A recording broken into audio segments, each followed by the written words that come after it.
What a game. Guys, we just witnessed, like, I don't know how to explain it, back and forth. Like, what words can describe this match we just watched?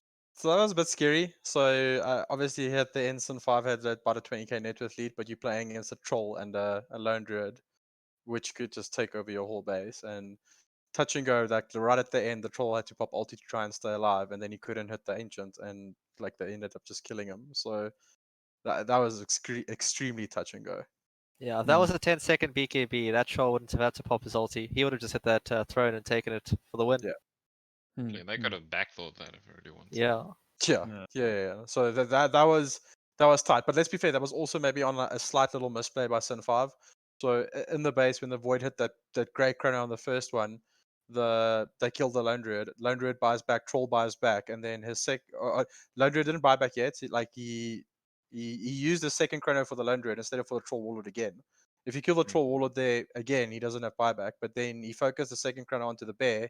Bear bought back, and they actually ended up losing that fight in general, and then almost losing their base.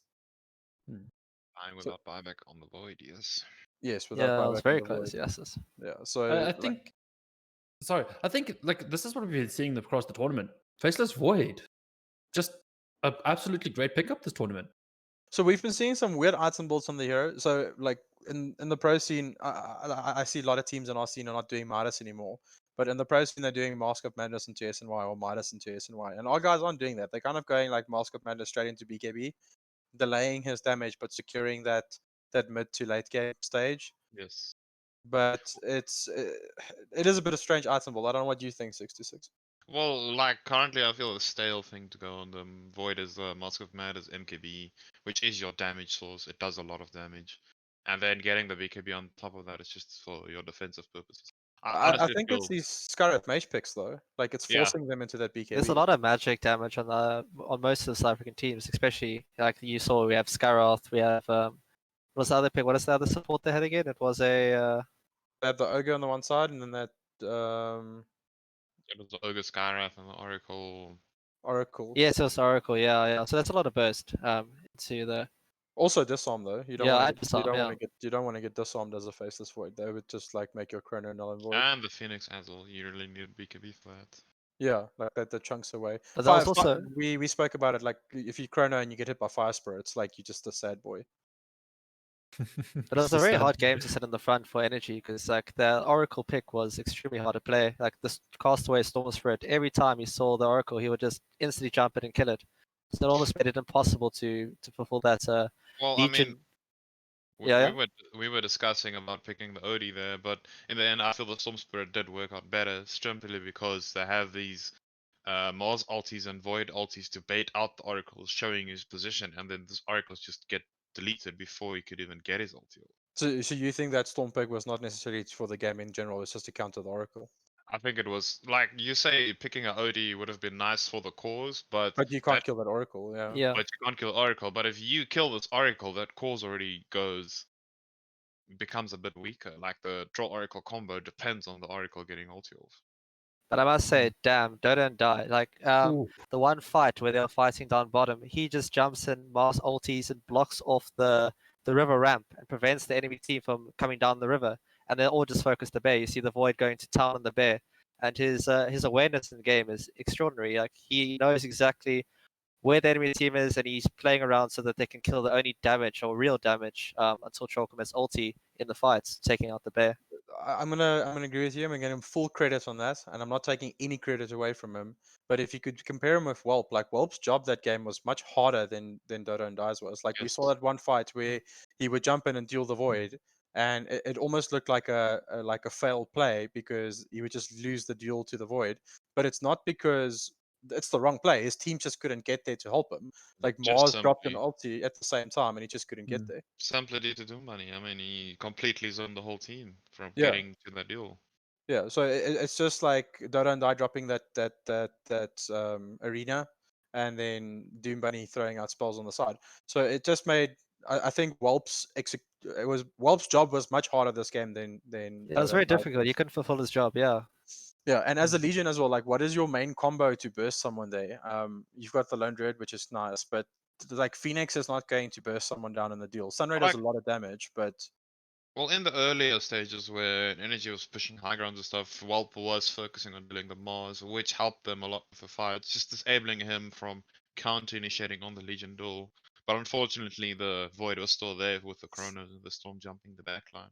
Yeah, like I always like we played Oracle quite a bit this year, and we always used to we kind of based our team fights, and in the team fights, me as a shot caller in the game would say protect our Oracle, and I kind of feel if you can't protect your Oracle and you've got this hero, the reason you picked them is not being utilized, and we saw this like Castaway just went straight for that Oracle every fight, and he had a glimmer cape, but his life was miserable.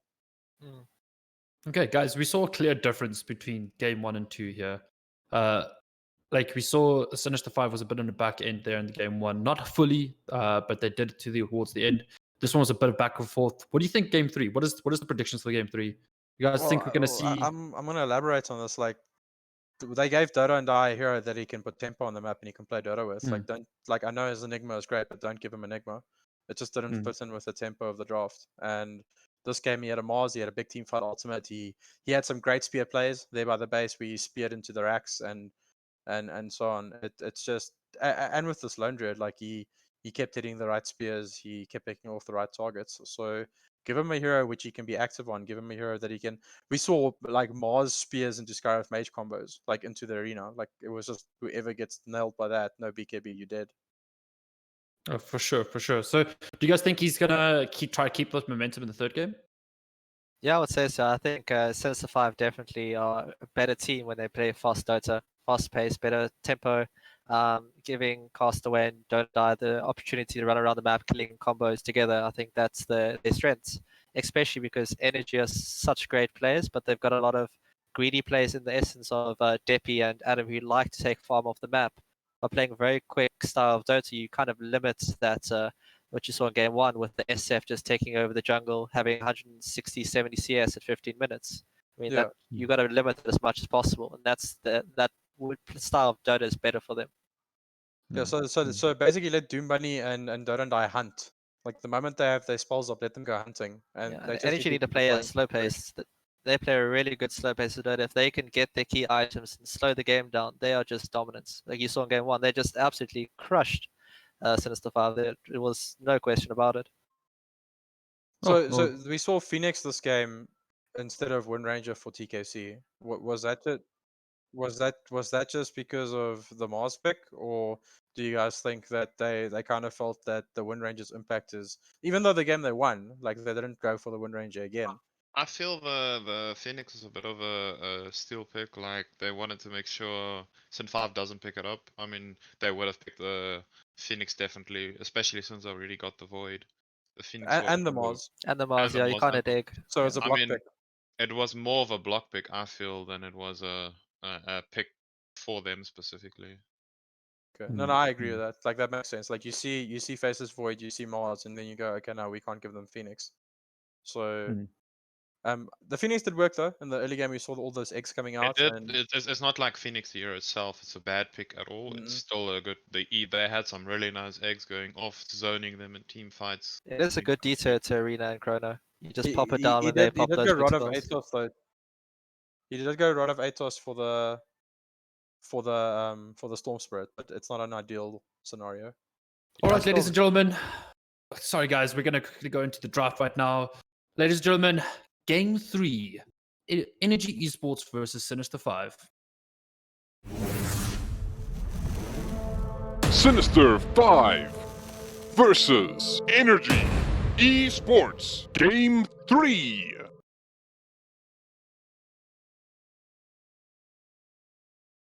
All right, let's see what's gonna happen. I'm super excited for this one. Game 3 draft.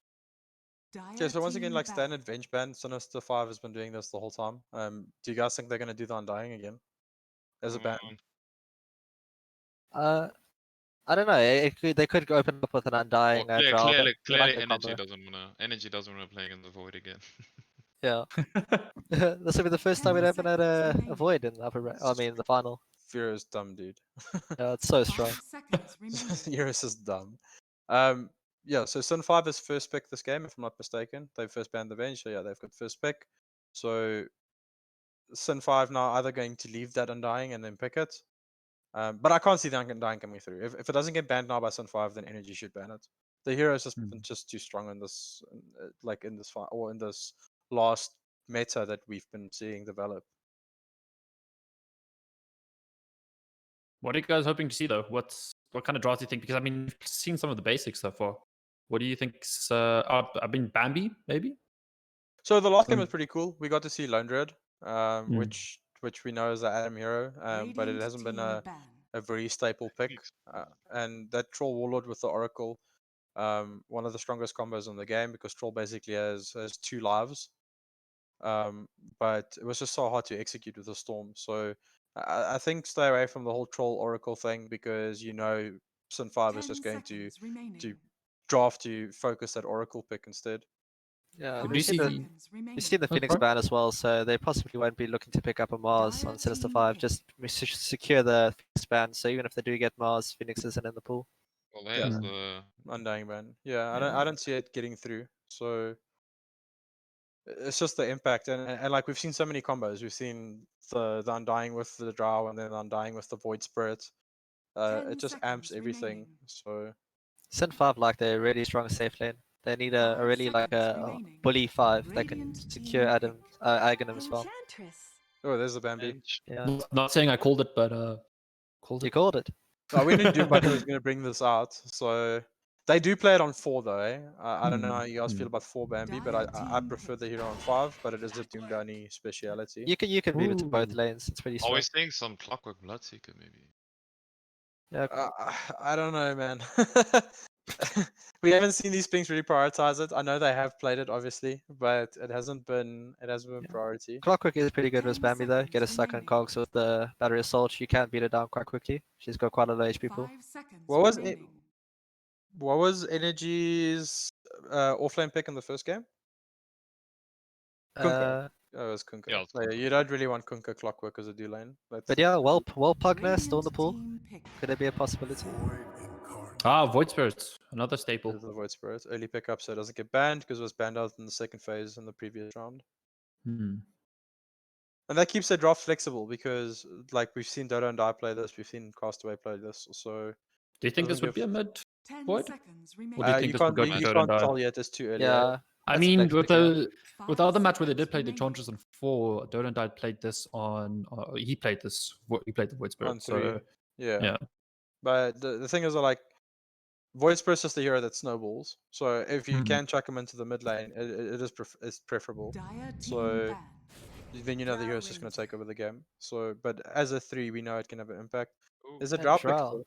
Yeah, Drow's pretty good this game. You got your silence for your Void Spirit. You can lock him down, and the bonus agi from your ulti gets you quite a bit of attack speed versus the Bambi, so it's pretty solid. but with Yeah. no Venge and no Undying. Yeah, it's a Well, bit of I mean, the 5 Clockwork seconds pick is remaining. normally counted towards the Drown. I mean, they picked it up now Radiant themselves, so team that is ban. also out of the pool. Yeah, I Yeah. guess so. You have and Sinister 5 has revealed their pos 4 already because Doom Bunny is their Bambi player. And so there's Dire nothing like a team Tuskar ban. going to come out or like a Spirit Breaker or something like that. But I do know you Drow see does the- struggle quite badly to Bambi in the lane. You can bully Bambi can bully Drow quite a big time with the creeps. Yeah, Yeah. the slow and then obviously the damage output from the hero Yeah. itself. We are seeing a PL and 10 a Slaughter seconds ban. remaining. Well, PL is just strong Slaughter. against Drow. 5 seconds Radiant team ban. Yeah. So we did see Sin5 play the Drow into a PL the other day, and the first Sin5 played Drow into a PL the other day, and he actually went Dragonlance into Ags just to like shred the PL Dire illusions. team ban. I think it was against XD, and it worked pretty well. Obviously he can get on top of her, so there's a Spectre ban as well, just to secure that this Drow doesn't get jumped onto. There's also the Kunkka from Sinister 5. Well, the Kunkka offers them this like tanky 10 frontliner seconds with catch, remaining. which a Drow kind of needs right now. Yeah, and run 5 buff obviously. seconds remaining. Yeah, and the keep with the creeps. So there's lots of things here. Yeah. Clockwork is really happy if you have Kunkka on your team though, because like your role is kind of to hookshot in, disrupt the fight, and then 90% of the time you also die. And just by hookshotting onto Radiant someone and then team getting ban. that boat buff on top of you, it's a lot of damage, and it just makes you a bit tankier for a longer period of time. Pugna ban. Yeah, respecting Will. But Pugna also shreds Bambi though. Like you don't want to be playing Bambi into a Pugna. But in the same aspect, you can also just take off the purge or the decrep on one of Well, your not if he cast it on you. yeah. Yeah. So Either that Nether Ward would do some damage to the Void Spirit as well. yeah, and I agree. And also Bambi can't use impetus in the mid game because because he's playing it as a 4, he does get quite a few items on him. I saw him with a Dragon Lance the other day on the hero, and he actually becomes like a mini core in the same essence. So he actually becomes a damage dealer on the hero. So what pos 5 do you think they're putting with this draw to deal with the possible Bambi Void Spirit lane? I don't know. We've been seeing a lot of Ogre, but I don't like Ogre Clockwork as a combination. Yeah, Like I don't see how Ogre deals with that. Yeah. your supports can't do anything together. Like it's kind of a wonky setup. What do you guys think about a Snapfire pick? There's possibilities with the Snapfire and Clockwork. You got good synergy between those two heroes. You know, you do a hook shot in Cogstoke, and then you just blitz them with your ulti. So that could be a possibility, but it's not the strongest lane. Draw Snapfire versus No, Bambi Void. the Bambi will destroy that lane. Like I would not want to be playing Snapfire into that. Like you've got a lot of burst damage, but if he gets like a purge creep or something, he's just going to hurt you. And I know Doomani obviously not like he knows this hero, so he'll be able to use those creeps effectively. We saw. What do you guys think is the solution into Enchantress if Enchantress is such a big problem? They just need like a core that or a support that can trade with her. Like you can even do Skyra's Mage again, and play there it goes as the a Ogre. 5. Yeah, I don't Okay. like that pick. I guess there is the attack speed from the Ogre to deal with the Bambi later on when she gets But ulti. don't you think also some little steroid juice for the draw? Yeah, Yeah. That's what I'm saying. You buff up the draw so it Yeah. blitzes the Bambi quickly. It's That's also a not good- a yes, yes. it's also not an easy kill for the like Bambi is not going to be like killing that ogre in the early levels. Although the Ogre can also kind of zone whatever's being put in the offlane. I mean, he's a tanky guy, just Yeah. soaking up damage. But is he tanky enough to survive a creep and Bambi and Void hitting him at the same time? I'm not sure. Well, like this Bambi doesn't have his ultimate in the beginning, so he's not untouchable just yet. Yeah, hey. Untouchable. Untouchable. Just yet. Nice. There's the Snapfire pickup from Sin5. I like the hero. I like playing Snapfire a lot. I just don't see like the purpose of it this game yet. I guess Cookie is good against Clockwork's cogs. Ooh, puck. Kind of save someone. I think Is the it Bucks in Probably good. response to them having very bad disable at the moment. The only real disable they have is the Void Spirit Yules combo, possibly. But so he's so far got a pretty free game. Game. I know in a previous interview, Adam said they do have a plan for the strats that like they went back and they looked at what Sinister 5 did to them and what happened and what they can do to counter it. And he said they do have some plans. So the puck, if that's a mid Void Spirit, like it's quite a weird matchup because like a lot of the pros on the pro scene were saying no, puck beats Void Spirit because of obviously Silence and Dream Coil. And then we've seen players like No One and Thompson and those guys just abuse the puck in lane. He maxes Q, and then every time the puck uses the Waning Rift to kind of like dodge something, then he just prance the Remnant and kills him. So it's a matchup that can go both ways, but obviously when Dreamcall comes out, it is a bit of a nuisance for the Void I Spirit. also feel like this Void Spirit in the park might just be played simply in the offlane. Both. Oh, because Well plays it as well. It's what do you think of this PA pickup on Sin 5 though? I feel it definitely will be strong against the puck in the lane. I mean, he's just gonna spam dagger out. Yeah, I mean, it's a hero that gets on top of Drow, but I don't really like it versus the Drow. The Drow is naturally as Pierce, and high base armor, so it's very hard for a PA to burst the Drow. Like when I play Drow, I actually like seeing a PA against me because you don't really have the means to burst the Drow unless you're an item ahead. And Pierre always wants like other heroes that buffer. You kind of want like Beastmaster, or you want an Ogre, and you want people building Solo Crest and Vlads and stuff. We saw OG run it in the last tournament, and they absolutely destroyed with PA. But they had a Beastmaster, they had an Ogre, they had a Grimstroke, I think, buffing it with the Inkswell. Like you want heroes just to buff up her, so when she throws 3 hits, that she just destroys people. Without any buffs, I don't know how I feel about the hero. So I see Sin5 banning Viper and Timbersaw. The Viper ban has been kind of staple across the board. We saw it the last game banned as well. Me and Cool. 626 were talking about it. Dire team pick. I Well, think generally, it would be strong with the PA, the Viper in general.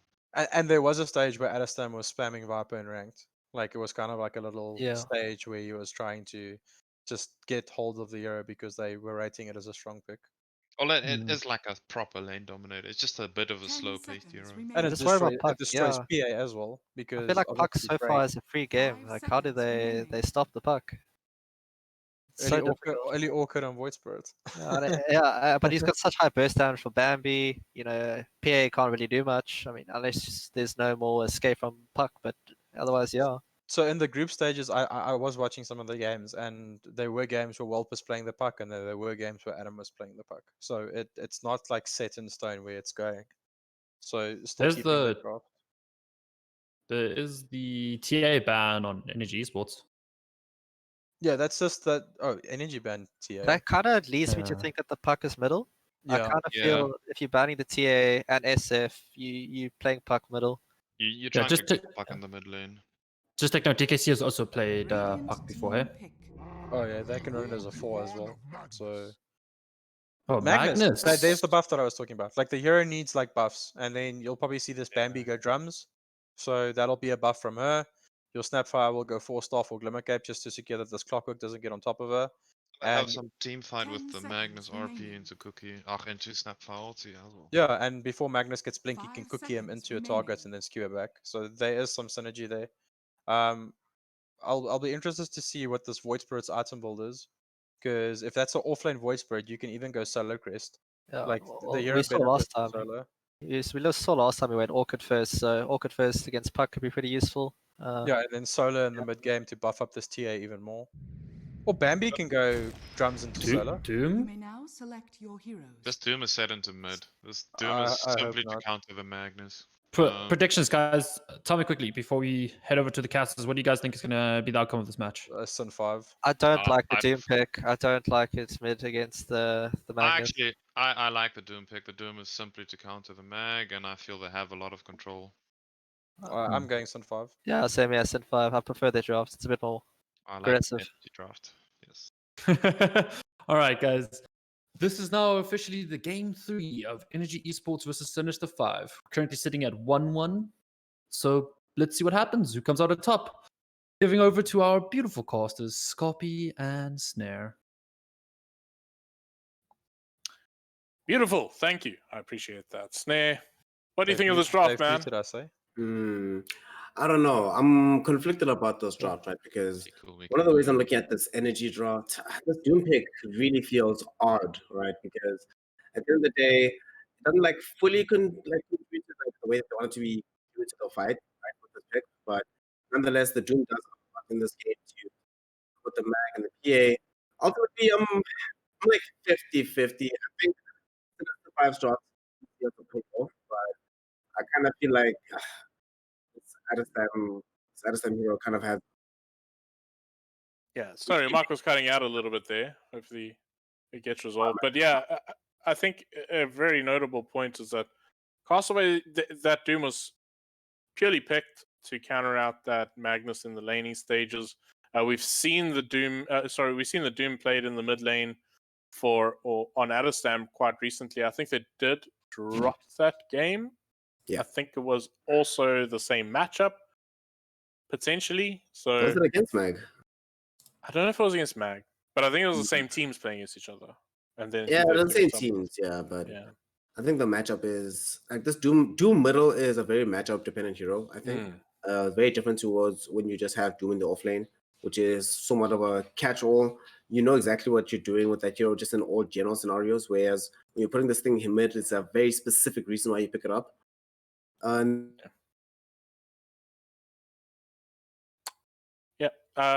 So looking around at the rest of the draft, I think we do get a very unfortunate little pause. And we'll hopefully get ourselves right back into it. The rest of the lineup This game is... here, Pirate Talk. we're losing Snare a little bit here. Hopefully he'll get himself sorted out, but I'll take over for now. That's no problem. I want to just maybe bring up something. I'll probably ask Neo once he gets his side sorted out. We're going to have the Drow plus the Puck, so that's some decent damage, but nothing really comboing up with Depi on this Drow. So they're going to rely heavily on him to be a big damage output, because when I look around, they're going to rely on Whelp to get some magical damage down and a bit of control from the rest of the team. So we'll see how that pays off. Snare, are you with me? I'm definitely with you, and I think I agree with what you're saying right now. But I wonder if you're going to agree with what I'm going to say next, right? Check this out. Sure. Back in the day, there used to be these kind of games where these Puck Drows would just like a Drow was just one additional range hero that does a decent amount of damage. We also snowball these games. But nowadays, obviously, things have changed a lot, right? So weirdly enough, as much as Drow has been a huge pick, right? And we heard on the panel that so just shelving Drow for a second. We heard on the panel that whenever we have a PA pick, you want to see this hero with as many buffs as humanly possible. This game will only have the Magnus to do the same for her. But I kind of feel like Drow needs this a little bit more nowadays than the PA does, or rather, she looks the best whenever that is happening. There's no Venge this game. There's no strong mid laner to take advantage of the aura. It's just Depi trying to do his thing. And I don't think that the Ogre Major is going to be enough of a buff here for the Drow Ranger. What do you think? Sorry, you said the... I think I said that the panel was talking about how the PA needs buffs, right? Yeah. And I think the Drow also needs buffs, but I don't think that. I think the buff for the Magnus buff onto PA in this game is probably a little bit stronger in my mind than the Ogre buff onto the Drow. Yeah. Yeah, I agree. I think there's still something to note about the aggressive damage that could come out from one hero, but they're looking to get a quick kill onto Alistam here. He's in a bit of trouble. He's been caught out. Finally, Sin5 get some value out of their aggressive movements through the opposition's jungle, and they find Alistam right off the bat. First blood for Aghanim. That's really nice for him. Sets him up for a really good laning stage. Yeah, this is huge. You need to be able to, this mid Doom hero, put him off kilter as soon as humanly possible, ensure that he does not get off to a sizzling start. And with that kill, they're also going to be able to position themselves to claim perhaps 3 bounty runes, definitely 2, but we'll see how aggressive they're feeling for this last one. But nonetheless, this is a great kill, especially since it was gotten onto Aghanim. So this PA off to a decent start. One of the worst things with PA is if you level up Dagger early on and don't get a good kill. Oh, they have to pause right now. But everything's going to be good for him. Unfortunate pause, but you just saw actually how much damage Mental took there. A lot of people really underestimate how much Enchantress can do with physical damage and a Void Spirit to boot. They both do pretty decent or hefty right-click damage, so this Ogre is not going to have sort of that situation that you usually feel like you get. You know, high armor, high regen, you feel alright in lane. Needs to be a bit careful here. And the power of this Enchantress, I think Sin5 has shown it multiple times on this POS 4. And something that was a bit criticized, I think, by Not a Hero on the panel says he likes it on 5. But Sin5 been running on POS 4, definitely something that they just really like. Yeah, it's just a Doom Bunny special. Look at the ton of damage Mental's taking here. Forcing out some more regen from him. They do get the bouncy rune, however, off the back of it, so... They actually got 3 on the side of energy, actually. That's pretty impressive. Okay, that's nice. So they considering they lost the first blood, That's pretty nice from them. I kind of think that this is one of these heroes just for Sin5 that just seems really strong overall. Kind of similar to how they've been. For example, like Dota has been playing this Void Spirit offlane for a really long time. Taking a lot of damage on bottom though. Might actually end up falling here. Yeah, they got the Frost Arrows. Do they have enough to bring him down? Oh, one more right click's all that's needed. It does go the way of Mental, so that's going to be first blood. And now the Enchantress, Doom Bunny, needs to get out of here. That should be fine for him. Towards the mid lane. This is this mid lane. It's pretty tough, right, for Castaway. How does he come out of this one? He's just gonna have to try and spam out on power, do what he can to just make sure he gets as much farm in this lane as possible. He is playing this mid, so he's gonna be nearby to the camp, so he will be able to pull these off and get as much farm from that as possible. I think Adam will be able to make sure that this lane never really goes against him. You know, he's gonna make sure that the pressure is always kept in his favor. He's gonna always continue to outfarm the Magnus, but he doesn't really have kill threat onto the Mag for quite a while. That's kind of what they we're talking about earlier on the panel, right? Where the primary role of this Doombringer is going to be to neutralize the impact that is going to be coming out of this Magnus. So as long as he's doing that, he's going to be Gucci. Doesn't need to necessarily dominate this lane. So Castaway will be taking advantage of that as well, making sure to get his own farm too. I think the real impact is going to come where Castaway decides, after he gets like level 6, level 7, when he moves off this lane into the bottom lane to try and get a kill onto Deppy. Because that definitely has to happen in this game, especially if he combos up with the Void Spirit once we have Astral Step ready. Then it guarantees kills onto Deppy, and they need to try and chain together as many of those as possible before there's either Hurricane Pike and or BKB available for the draw. Yeah. I think also something that's gone unsung a little bit is the likes of TKC, who's been very, very effective on his supports. I think we didn't really give him enough praise for his Phoenix game, even though it was a loss. I think he played that exceptionally well. This time playing on a really scary hero, the Clockwork, who's been banned out quite a lot. He's in fact in a lot of trouble right now. It feels like I may have cursed him. And Aghanim's keeping the chase up. One more dagger is there. Does have the 1 charges, however, it should be enough. Nice. Cogs are good. Yeah, he's eyed. He's eyed. Aghanim didn't want to dive him underneath the tier 1. Nice survival there from TKC. I kind of think this is a rough game for him, though, kind of in a way of Clockwork, right? Because we're playing Clockwork into Void Spirit, PA, Magnus, as well as Schlinx's Snapfire here. So there's always Dota in trouble. Sorry about that. Towards the bot lane, he's surely going to fall there. One more right click and Deppy gets that one. And Energy, this bot lane going fantastic for them now. 2 kills onto that core. 1 apiece for both the heroes in this lane. But that's very concerning for Dota and Da. Yeah. The more concerning thing for me is that we were expecting to see a little bit more influence coming out of this Enchantress here in the bottom lane to apply pressure onto this draw. We haven't seen that just yet. In fact, Doom Bunny now on top low. Oh, Castaway gets a solo kill onto Adestam. What? How? What happened there? Dude, underneath his own tier 1. Like, if it was on the other side, we could have maybe said a skewer underneath the tier 1 tower. Cool, but... Yeah? I don't know what happened, man. Castaway got, I guess. I did not expect the kills to be coming from this lane. But I think it happened the last time as well. You got a kill solo against... I think it was the other way around. That Adestam got a solo kill onto Castaway. That shouldn't have happened. So showing that it's quite an even matchup here. Meanwhile, bot lane Cookie's going to be used to get him outside of the cogs. And bot lane, a kill does go onto Deppy. Finally, they managed to bring him down and slow things a little here. And Dota and Da is going to cut the wave. That's a nice one. Yeah. That was a needed one. If they didn't get that kill, it would have been a huge issue for how this lane would pan out.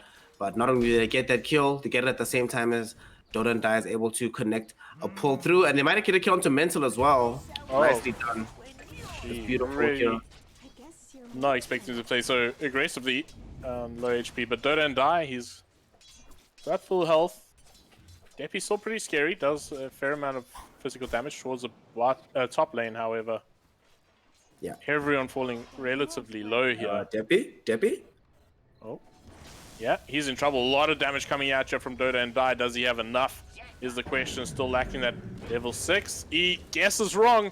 But Doom Bunny is facing him. Does he have the damage to bring him down? The stun is good from Mental's going to secure a kill onto Doom Bunny. Now potentially going to look for more. Dota and Da has no way out of here. Does have a TP. He's looking to use it. And he'll TP himself out to base. And Deppy escaping there by very, very close margins. Yeah, no mana on the Void Spirit. TKC, top lane, they're looking for something on Aghanim here.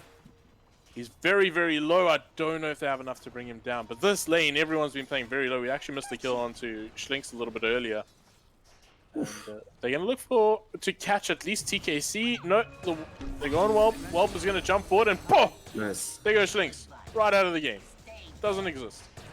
Now, looking for potentially more. No, they don't get it. Get the cogs down. It's going to push Aghanim away towards the bot lane. They're going to look for a kill onto Mental, who is a little bit deep. Got 2 heroes on him. Tanky boy, though, so they just lack the damage to bring him down.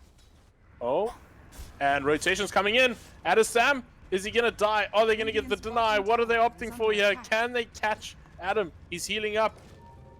Oh, he gets out. Surely, yeah. He teams himself on it. And Castaway lives off the Doom. What? I swear, this game is just a game of a lack of mana, because also there we saw the Aghanim, after throwing out the Stifling Dagger, didn't have enough mana to also go in with the Phantom Strike, so didn't have the attack speed to get the necessary damage.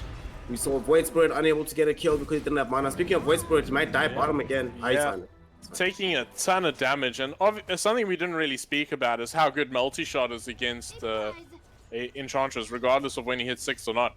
He just multi-shot does a ton of damage. So he doesn't have a big HP pool, relies heavily on the defensive untouchable. So as a draft, they're not really that afraid overall of this Enchantress, actually. Like, that's why I'm kind of worried about the fact that we haven't seen Doom Money outside of that kill, or the 2-3 kills that he's been able to involve himself in. We haven't really seen like an overwhelming impact from this Enchantress, and that's kind of worrying, because as this game starts to scale, I think Energy has the heroes in question have enough to deal with this Enchantress, right? Puck's not really worried about this hero. Like you mentioned, we've got the draw multi-shot. Ogre's in this game as well to assist with the additional attack speed. And, you know, of course, Doom and Clockwork aren't really relying on that. And speaking of Doom, mid lane, he gets mid lane, skewered. RP also going to be committed, but he's also extremely tanky. Maybe a catcher for Adestam, but no mana. Doom is just so fast. Oh, man. Oh, man. It's a tanky boy, though, to bring down. A bit tough. Yeah. Oh, boy. They're going to get the coil down. They're going to catch out Snapfire. Slinks looks like he should take a tumble. Meanwhile, Debbie does die in the bot lane, and they're looking for more mental. He, too, is under some pressure. Kills happening all across the place.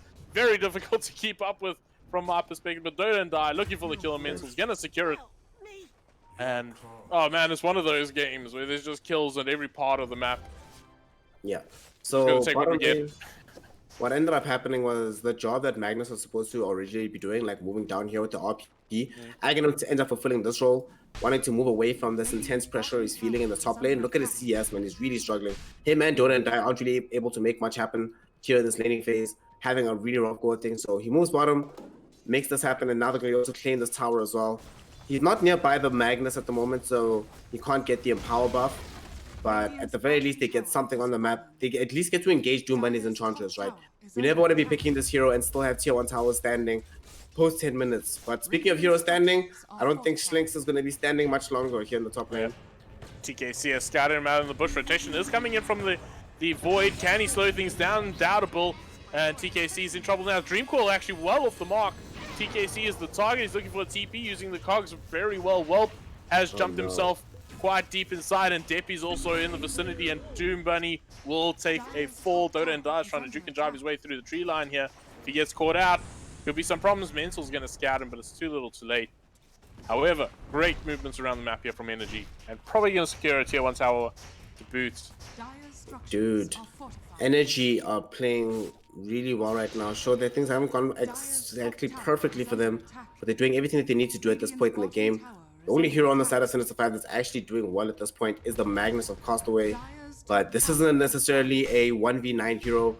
There was like a patch or two where that was, you know, possible with this hero, but things have been scaled back somewhat. At this point, it does really feel like Energy are in a position to be able to run away with the game. And one of the big things as well is that Adam has already got himself the drums, trying to enable his team to play faster. We were hearing on the panel that a lot of the things that Energy has found themselves doing successfully have involved playing more slowly, allowing the game to develop a little bit more so they can farm to the absolute maximum. But here they are pushing the envelope. Deppy, we also see him moving around the map quite a lot. And top lane, Dota and Die might be in a little bit of trouble here. Might get gusted. Oh, there's no gust, so he's probably going to be okay. Yeah, he's jumping out. Gonna use the step to sidestep his way out of trouble. And no problems there. Smoke play, however, Energy gonna look for a little bit more elsewhere on the map, and they might just stumble across a Big Boy, Castaway, or Dota and Die. I don't have 6-8 on TKC, so I don't think this can succeed. Yeah, this will be a very tough kill. They would need some more help, but a smoke opposing, and I think they scouted it. They might have seen a poof coming from the darkness, and this could be a big problem for Sin5. They're going to get some wards down for it, so they get a bit of value. They won't be too sad. They get scanned out as well, yeah, so they know exactly where they are. Oh, Dota and Die. He is standing alone here. Must be careful himself. 2 smokes have broken, so they're aware that there are position around you. And yeah, exactly what I expected, right? You know someone smokes. If they haven't killed anyone in your team, they're probably warded. If you know what direction they went in, get a quick deward. Yep. And Mental will get that one quickly for himself. So vision game. Very, very important here. Speaking of vision game, they ping out Aghanim down bottom. Welp has the ultimate ready. Maybe wants to go into his PA, but doesn't have allies nearby. Perhaps they go in the opposite direction. Castaway is here. Yeah, he's looking for something, but doesn't have real jump. Gonna dig up a solve for a teammate, and then get themselves on that. Puck's gonna be a difficult kill. I think you got to commit RP onto him, or at least get the silence from Dota and die. He's actually going for the eels first. We saw last time he went for that naked Orchid of Malevolence. This time opting for the eels. Set up some kills potentially. Oh, he's in trouble. Also to deal with this, the guy's silence gonna catch him out, but is it gonna be for long enough? Puck jumps forward and again a whiff on the coil and a hook shot to boot. So 2 ultis committed there with no answers. Now Mental taking a bit of damage from both Castaway and Schlinks. Well, walk himself on in. Must be careful though. Doesn't have the dream coil. They know the Clockwork also might have used hook shot. I don't know if they had vision on that, but setting up for a fight. This is pretty interesting right now that they're doing all this here on the top lane for energy, because I'm not really seeing the upshot fully for them. Deppy's been really stuck farming part of this wave and this hard camp here for quite a while right now, not really be able to accelerate his own farm to the degree that Aghanim has been able to, freely farming this bottom lane and the jungle. And we see that sort of reflected in the overall net worth, where this PA, who was at some point more than 1,000 gold behind this Drow Ranger, slowly but surely almost caught up right now. And she is building into this Desolator on the PA, so that does mean that, at least in the earlier portions, her getting on top of anybody will be a major threat at any specific point in the game. There's no full Hurricane Pike available for the Drow yet. She only is really sitting with this Dragon Lance. So the defensive capabilities for Deppy are somewhat lacking. And again, there's nobody on this team who's really capable of saving him in the 4 ways, like if there's an Oracle or anything like that. So he has to play as carefully as humanly possible. Also need to rely on the positioning of TKC with this hookshot to create as much space as possible in front of the fight. But that's why I think like this is actually a weird switch up, right? Because generally Energy is the team that prefers to be able to play more slowly. However, in this game, Sin5 are more than happy playing with Mag, PA, Void Spirit. We are more than happy to just let this one bake a little bit, let it sizzle, get a bit stronger later, and then come back and dominate the fight. Like, you're more afraid of being ran over by the Drow than necessarily contesting against her in the later portion of the game. But Energy going to try and make something happen at the smoke now here in the bottom lane. Smoke play. Doom's going to be tossed out here onto the PA. He's in a bit of trouble. Rotation does come in. Dota and Die, but realizing it might be a bit futile. He does potentially himself caught. No, he gets himself on out, but that's going to be a successful rotation here. And finally, a kill occurs. And another one to boot. Hook shot does come through. Going to catch out onto Doom Bunny. He's going to throw really decent cogs, forcing Doom Bunny to go in a very specific direction. That's going to secure a nice position for RP. Only catches out one. Can they get more follow-up? They bring down at least Wolf for now. But look at the damage coming from the Mortimeyer's Kiss. Oh boy, they bring down multiple. They do lose the Magnus on the back. And Dota, out of stamp, going to keep a chase up here, looking for more. Gets a catch on to Schlinks, and a terrible fight for Sin5, losing all 5 in the end. For the trade of 2. Man, that was a wonderful fight coming in from Sin5, from Energy, excuse me. Sin5 thought that they had it initially to try and counter things out, but I don't know, man. Initiating a fight after you lose your main damage dealer at the very beginning of things, you know, Aghanim going down, fold like wet paper. I think at that point, you probably back off, but the rationale is most likely that, guys, they've already committed the Doom. We can maybe re-engage onto this one. Unfortunately, it doesn't end up going in their favor.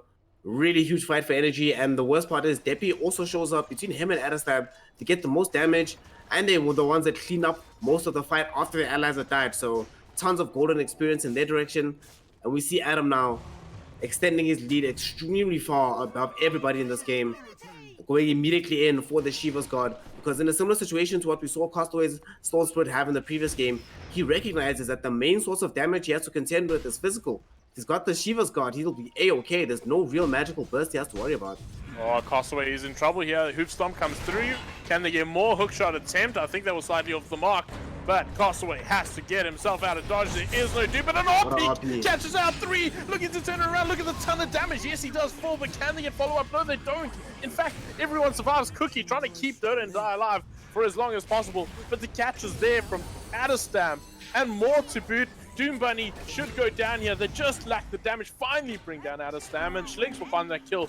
However, Schlinks, he too is going to be chased down, and potentially another 5-man team wipe against Sin5. Whoa. Wow.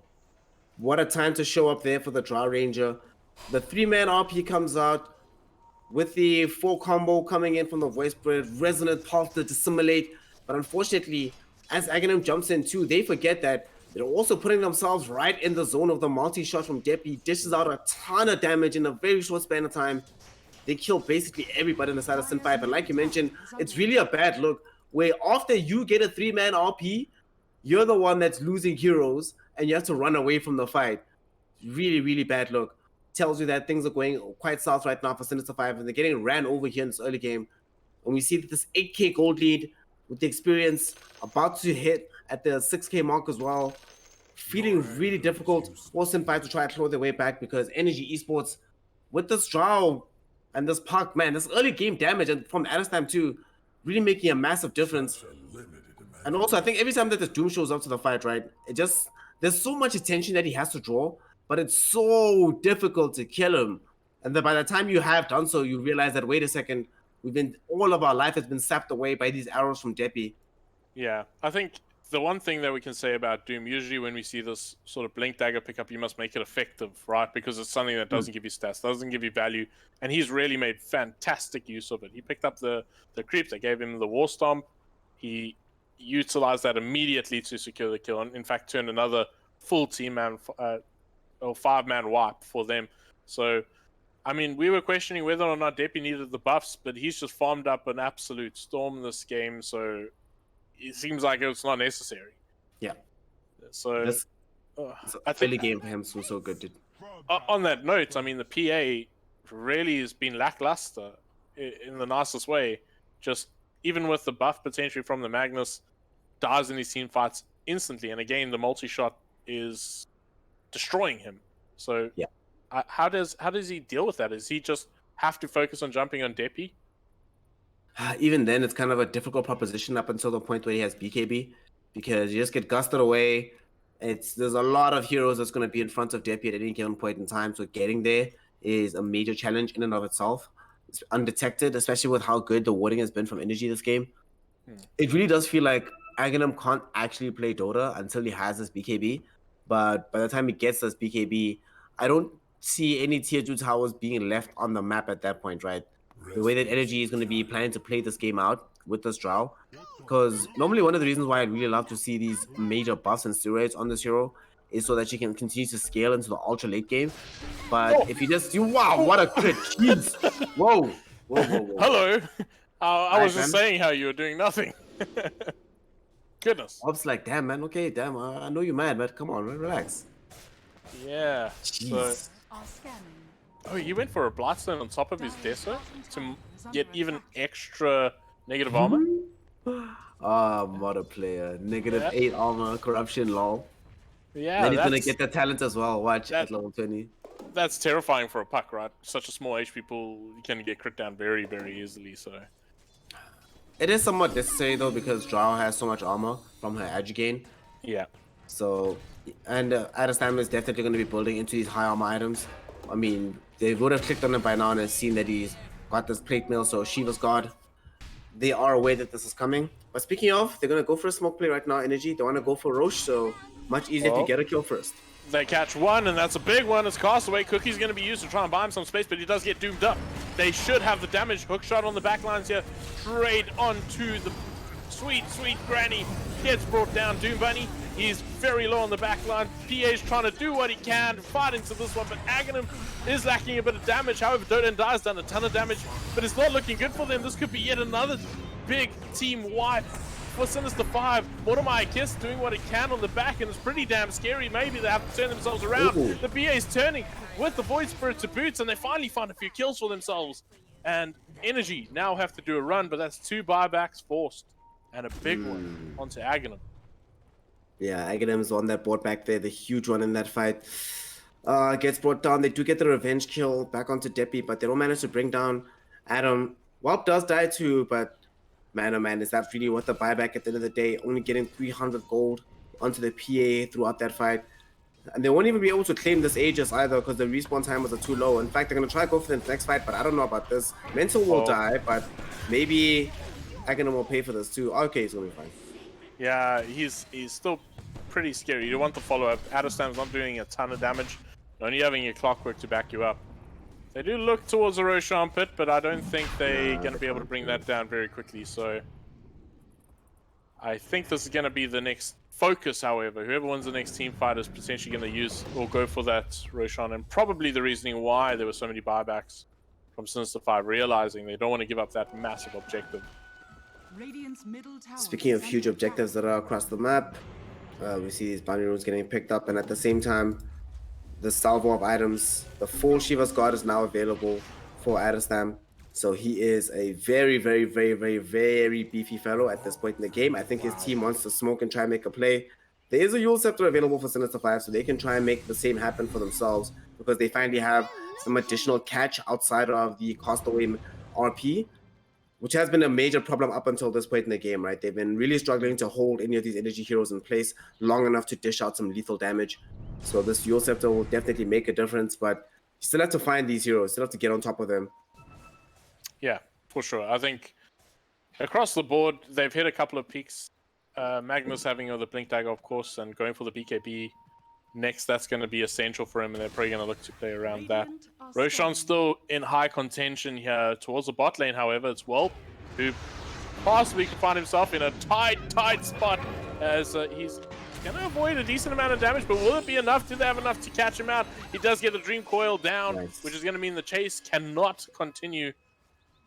Cheeky stuff, but not enough. Good dodge there by Whelp. Making sure he doesn't get caught completely coming down from the eels. Instantly poofs. I'm not sure about this item build from Dota and Dice. Going for this Solo Crest next, ostensibly to make sure that there's maximum damage coming out of this Phantom Assassin. But I kind of have this feeling that this game requires an Aghanim Scepter out of this Void Spirit, because it doesn't seem like the BKBs will definitely be coming for Adam and for Deppy, but it doesn't seem like there's going to be BKBs anytime soon for Whelp or the support, so you can maybe exploit that with the timing on an early Ags. What do you think? While they take this roast at the same time. Yeah, they've smoked up actually. Yeah, I'm going to apologize for cutting you off there. We'll get back to that. They did smoke up to try and see if they can find some form of a contest. Aghanim throws out a dagger. It's going to be duked at least for now. Adestam jumps in very deep, looking for a kill potentially onto the Snapfire as fast as possible, but the PA turns around. Look at the ton of damage he does to Adestam. Adestam throws out the Doom finally onto the Void Spirit, and he will go down. To follow is going to be the PA getting a few misses, but it's just not enough. Hookshot is going to look towards Doom Bunny. Doom Bunny is in a pickle, and Whelp is going to jump aggressively in and successfully find the kill. However, he will fall to Castaway on the back lines here, and again, 4 heroes down for Sin5. A bad fight for them. And Roshan, most likely the target here. They have not got a ton of HP to work with, but they do have a Drow, and Roshan is at least at half HP for now, so I doubt an RP is going to do much. Nope, no way to save this. This one's going to go down for sure to get the Aegis into the waiting hands of this Drow Ranger for Deppy, who did an absurd amount of damage in that previous fight. Yet again, they were not able to really isolate the Drow King, kept far away. Adam just has to jump in. It's so frustrating to try and fight beyond this Doombringer. Every time that he shows up into these engagements, you pretty much have to deal with him, at least until he uses the Doom. But Adam is very intelligent, right? He doesn't use the Doom immediately. Even as he's trying to, he sometimes will cancel his own animation just to make sure that you keep focusing onto him. By the time he gets it down, the fight has been taking on so much of your time and attention that Deppy's easily able to creep up. I mean, he even soaked up most of the hits on the Mortimer's Kisses in that fight, which is, at this point for Sin5, the biggest amount of damage that they have in any given team fight. Yeah, absolutely. I mean, PA jumped onto the Doom which brought him down very quickly. However, that meant that Deppy would feel safe that PA can't jump on him. So it set up a really good team fight there for Energy, who are in a pretty nice spot. I mean, they got a 9k net worth lead, as Adesam does finally get himself back into the game. But a 9k net worth lead right now. Energy are looking pretty fixed to take control at least of this map. It's not in no position to say the game is over, not even remotely close. But they can definitely take some more control of the map. They got an Aegis on hand, so you're going to expect to see their net worth to grow by some significant amount. Sin5, what do they do differently here? Because their team fights are not working for them at all. They're sort of approaching it very, I don't know, it seems scattered is probably the best word to use. I mean, they couldn't even use RP and they lost 4 heroes. They can't do anything until they get BKBs on, especially on PA. Ideally on both PA and Void Spirits and Castaways Magnus. Magnus almost has his. Void Spirit's not going to have one at any point soon, but until these BKBs are available, there's literally just no way for them to take these engagements. They're always at the whim of what Energy is doing to them rather than vice versa. So that's all part of the issue, is that they need these BKBs to be able to fight. However, if they don't take these fights right now, Energy is pretty much free to take over the entirety of the map, which is really problematic for them. So Sin5 have to try to find just somebody has to go out on the map and feed, honestly, whilst they get space for the mid and the carry to try and get these BKBs up. Yeah, it was brought up actually on the panel about the itemization for the Void Spirit here. He's going for the Solar Crest, and I see the Ogre 2 is going for a Solar Crest. So both teams getting those items to buff, and they spoke about it in the panel, right? They said, well, these two cores require some sort of buffs, and they're opting to go for these items. So interesting to see. However, you brought it up. Is this Void Spirit going to lack that spell immunity? Is that going to be the sort of Achilles heel for Sin5? Yeah, I'm just worried that he gets bursted every single time it goes into a fight, right? Because all he has right now is a Yule Scepter to try and keep himself alive. We'll really see how it pans out in the long run. Don't die. Part of the also other issue is that there's nobody else to be able to jump into the fight before him, right? You don't really want Castaway to be the first one into the engagement. You want it to be able to come in with a Blink Surprise RP. Every now and then the Blink skill will start the fight. Yeah, so, well, he's hanging around. He's going for that Aghanim Scepter quite soon. He is going to scout that there is a PA in the vicinity. Yeah, I think that would have been a dodgy play if he went for it, because PA can definitely burst him down very, very quickly. Now, the side of Energy constantly being scouted out by Doom Bunny's creep, so at least keeping his side safe, having that little bit of extra vision, maybe just feeding over a creep or two. Tier 2 tower can be brought down here. Deppy he's going for the MKB, obviously a necessity against the PA, but also has got that Hurricane Pike, which is I think more of a must against the PA to give yourself some space. Adestam playing ultra aggressive towards mid. I'm not going to find anything just yet. The farm will just continue for Aghanim. He tries to keep a pace. Castaway is the only one that's doing really well right now for the side of Sin5. Be able to find himself at least in league in the overall farm with the rest of the Energy heroes on their cores. But it does seem like right now Energy is truly ascendant. Like you mentioned, this MKB, once it gets finished for Deppy, it's going to finish not too long after the BKB is up for the PA. So that means it's going to finish before there's the next defensive/offensive item for the PA.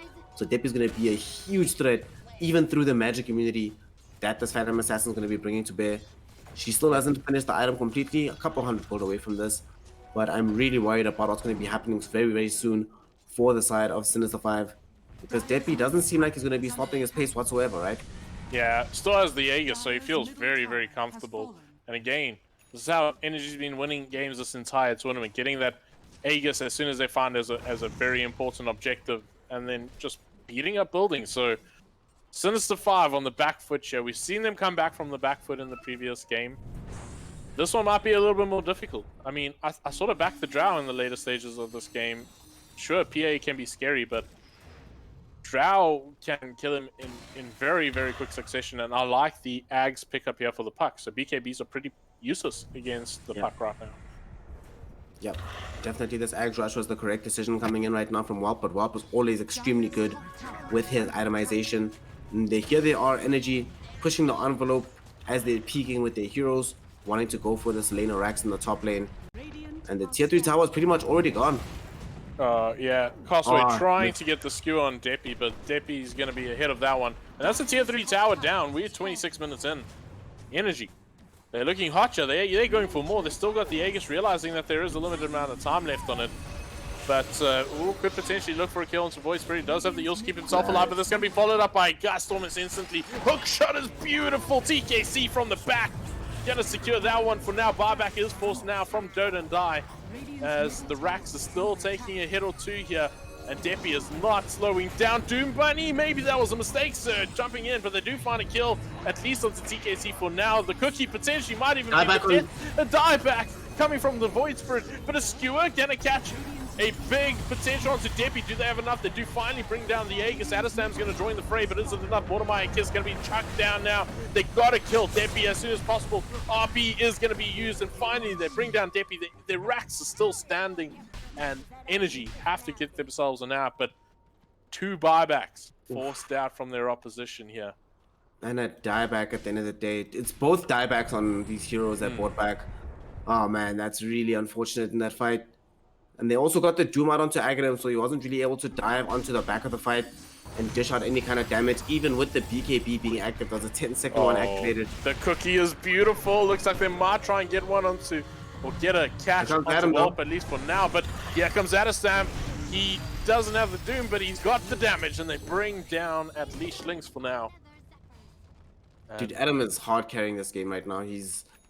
Woof.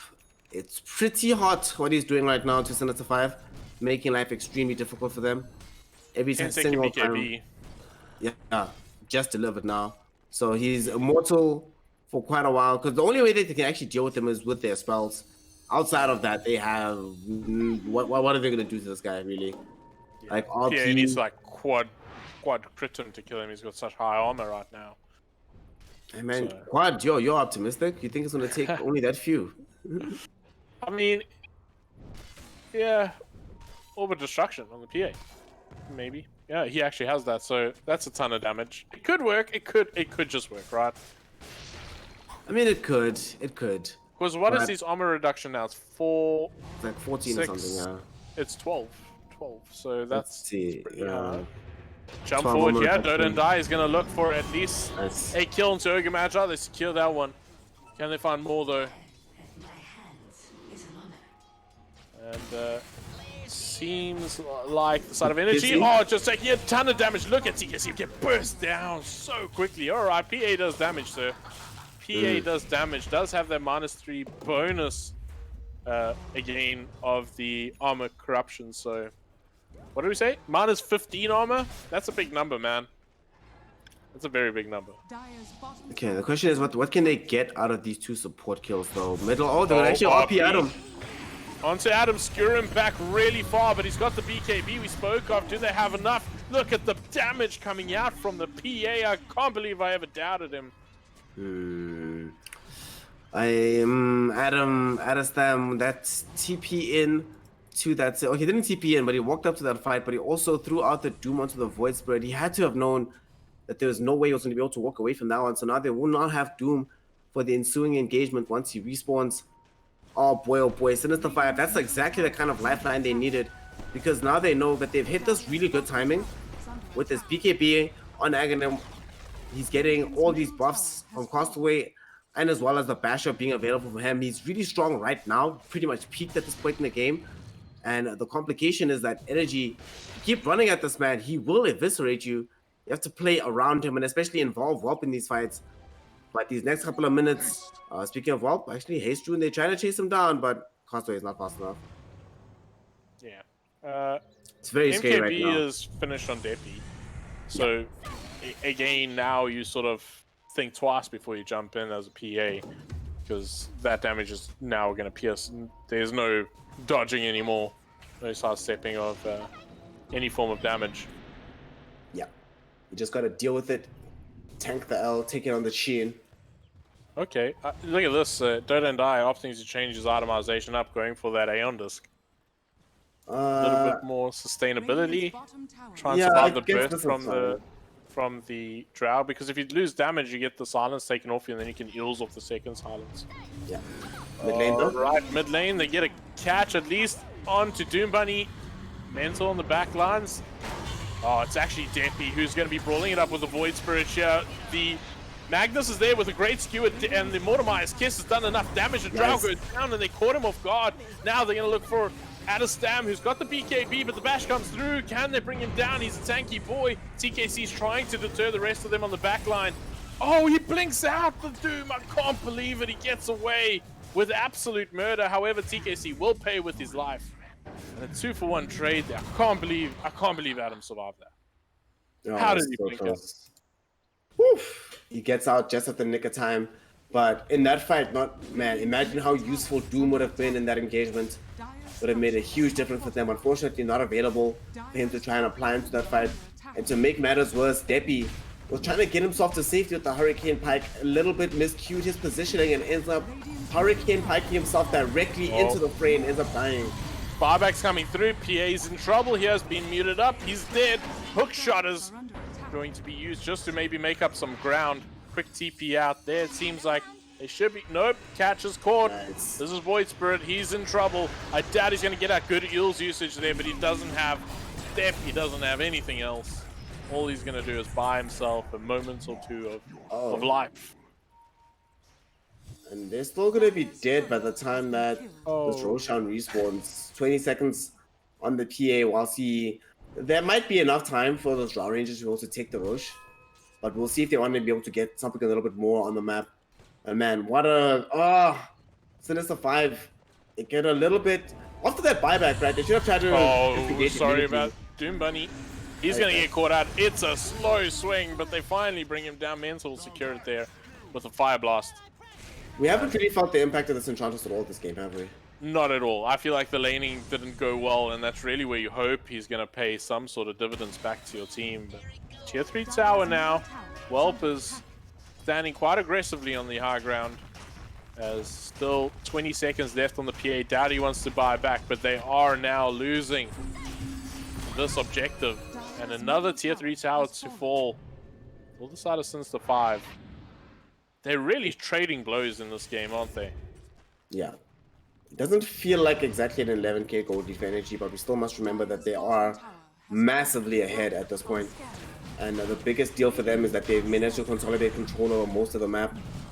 We will reach eventually a point where Sin5 will feel much more confident in this PA. It might be right now around this Roshan pit while it's falling low. Will this be the time?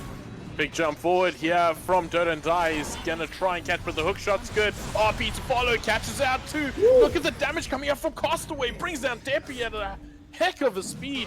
Meanwhile, Aghanim is looking for a kill onto Adestam, who's used up his BKB, but the bash is pretty damn good. Can they find more? No bashes yet. Aghanim gonna wait for some cooldown. They finally bring him down. They actually bought the time for that 8-second BKB. And Roshan is so low. Oh my god. Oh heavens.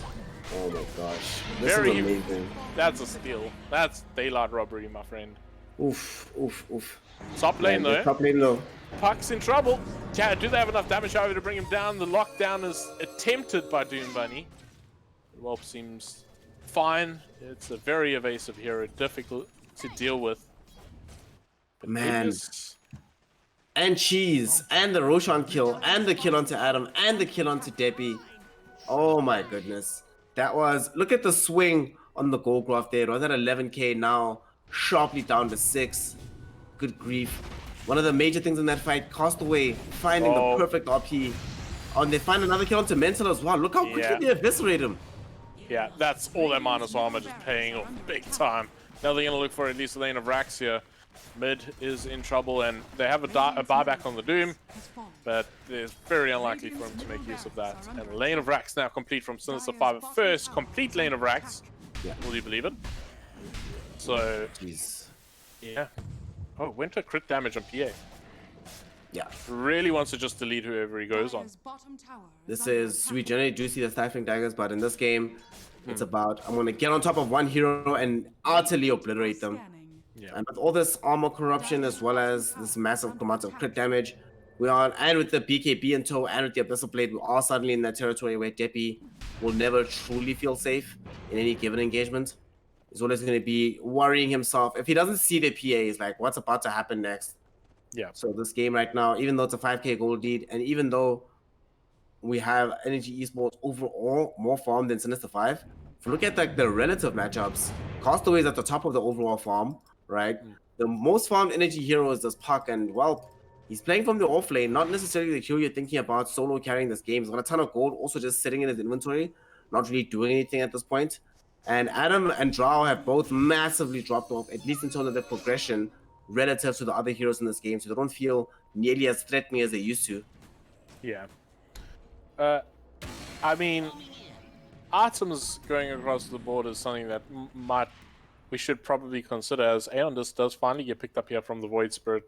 That's going to buy him a little bit of space, I feel. One of the biggest concerns we had is that he didn't go for the BKB. But I actually like this Aeondus. The more I think about it, the more I like it. Oh, goodness, look at the item that Trout just picked up. Yuck. That's just a bit disgusting right there. Yeah. Get yourself a young leveler for a Drow, nice. Yeah. I guess that timers are up now, so we're going to see what items can be picked up from both sides. But I think the PA is going to be happy with Orbit Destruction. I think it's a very, very valuable item for a PA. Oh, for sure. No switch required for her. She's going to be perfectly happy with this. Yeah. Tier 1 tower now going to be solo brought down by Aghanim. No worries, don't even need a wave creep. Quick and easy. As they're posturing for this top lane now, realizing that they can potentially make use of this Aegis still to find more objectives on their opposition's high ground. Yeah. PA does have a DD in his backpack too. That's an insane amount of... Imagine the crit. You know, that's something I love actually seeing from these supports right now from Sin5. Whenever I see teams play against Clockwork, I always complain about a lack of 4-staffs. In this game, not only do both supports have 4-staffs already in their inventories, everybody else has some method to be able to escape, so they don't have to fear when moving around the map. We do see them backing off right now, though, keeping them to their side of the map, and Aghanim continuing towards the path of the Satanic. Not that much time left on this age, just only a minute remaining. So I think this is not the time to play aggressively on Sin5. They're probably just going to sit back, wait, farm things up, finish the Satanic for him, get the... Potentially, just the Ghost Scepter, I think, is good enough for them to be able to fight for Dota and die. But the really crucial thing is just to be able to make sure that Castaway has buyback, because right now... Oh, he does have buyback. Oh, then they can fight. Yeah, they just wait for these items. Yeah, these got buyback. It's cool. And they can go. Yeah, he's got the Shadow Blade as well. I didn't notice it. And again, sort of an item used like a smoke, maybe getting himself into some good positions here, which is paying off quite nicely. I think an item that we didn't speak about enough is the Enchantress opting to go for the Vladimir's offering. It's providing, again, that buff that was spoken about in the panel that is required. And this is quite a nice one for a PA because there's a bonus damage to it, a lifesteal value to it. As long as Doom Bunny is able to stay alive in these fights, though, that's the real concern. Staying alive, Doom Bunny, because it's an underrated aspect of what can happen in these fights. This enchant slow can make a huge difference towards some of these heroes that rely on their mobility but don't have already, let's say, used their Yule Scepter. For example, Puck doesn't have a BKB in this game, only really has a blink. So if you manage to catch him off guard with an enchant, can allow the team to be able to catch up to this hero. And Doom Bunny can also throw out quite a bit of damage with the impetus, depending on where you are. So I like the fact that he is buying up these utils, and with the 4-staff, he is able to keep himself alive. Also went for the power trades, keeping them on strength, making sure the name of the game is stay alive, baby. Yeah, stay alive for as long as possible. All right. Unfortunately, we do get ourselves another pause. Hopefully, it'll be resolved quite shortly. Puppy pause. Yeah. Hey, as you say, there we go. The boy's tactical. back. Oh, there we go. You summoned him. Yeah, I think the PA is still the biggest talking topic, right? Because they're pretty much playing around Aghanim so much, and I must be honest with you, I haven't seen much coming from the Drow. In all these fights, has struggled to see his impact, and I think that's largely due to the movements of Castaway. He's just been very, very successful in catching this Drow out. So Deppy might have to rethink where he's going to place himself, because BKB does not help you against the Magnus whatsoever. Not at all. And I think also we're seeing the general problem that often happens with draw without that many buffs. You get to this particular period of the game, past where you've crested. I mean, think about the 26-minute mark, right? When they were ram-shotting onto the high ground, draw seeming indomitable, super strong. But now, after that point, all the other heroes on the side of Sin5 have gotten tankier. They've gotten a couple of items to protect themselves. They're no longer super afraid of the draw's damage. So suddenly this draw ranger hero, she's the one that's playing on her toes. And there's nothing in this game that gives you the confidence that you're going to be able to stay ahead anymore.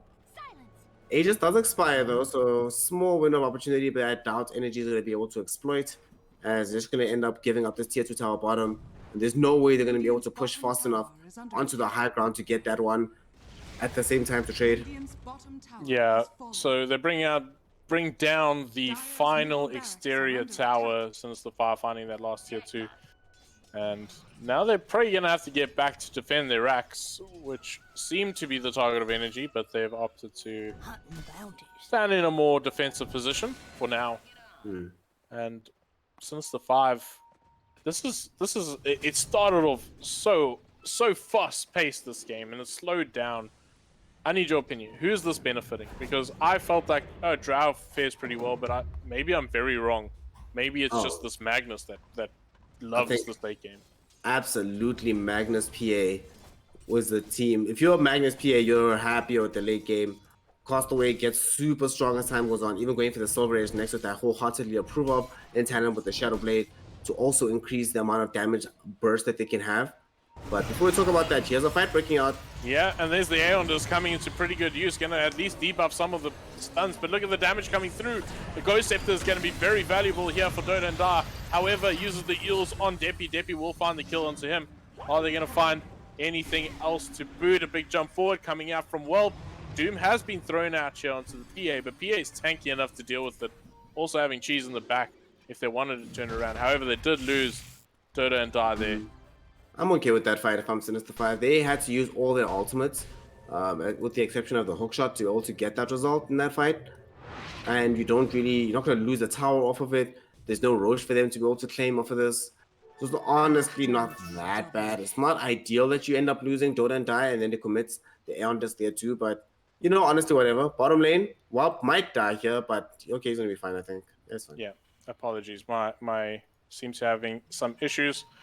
My Dota as it's slowly starting to crash, so might have to just take over for me here. So apologies about the camera issues. Aghanim, okay, he doesn't end up dying. It actually came a lot closer than it needed to, but this Phantom Assassin does end up surviving. But here we go. Full Satanic is now available for Aghanim. Really a terrifying horror in any of the upcoming engagements. And the thing is, Deppy is not really in a position right now to be able to secure himself his own life in the fight. Doesn't have the butterfly just yet, doesn't have Satanic, still just relying on this BKB as his primary mode of defense. So really complicating life if he ever gets jumped upon. And also we see Wop taking some cues from Dota and Die right now. He decides to go ahead and pick up this Aeon Disc too, just to make sure that he has the necessary survivability in these fights to be able to get off the full salvo spells. He did consume the Aghanims as well, just to make sure that he has the additional slots. So a lot of the money that he's accrued is now completely toasted, so that means that there is no buyback available right now for the puck in the event that he does end up getting brought down. Other side of the map, Sin5 to get the jump onto TKC. He's inside the cogs right now to try and save his own life. The impetus shots from Doom Bunny are going to do more than enough damage to be able to bring him down. Now with the 4v5 advantage, they can slither into the Roshan pit and pick up this Aegis. The buyback is available for this Clockwork Goblin, but it's already too late. The Roche is gone.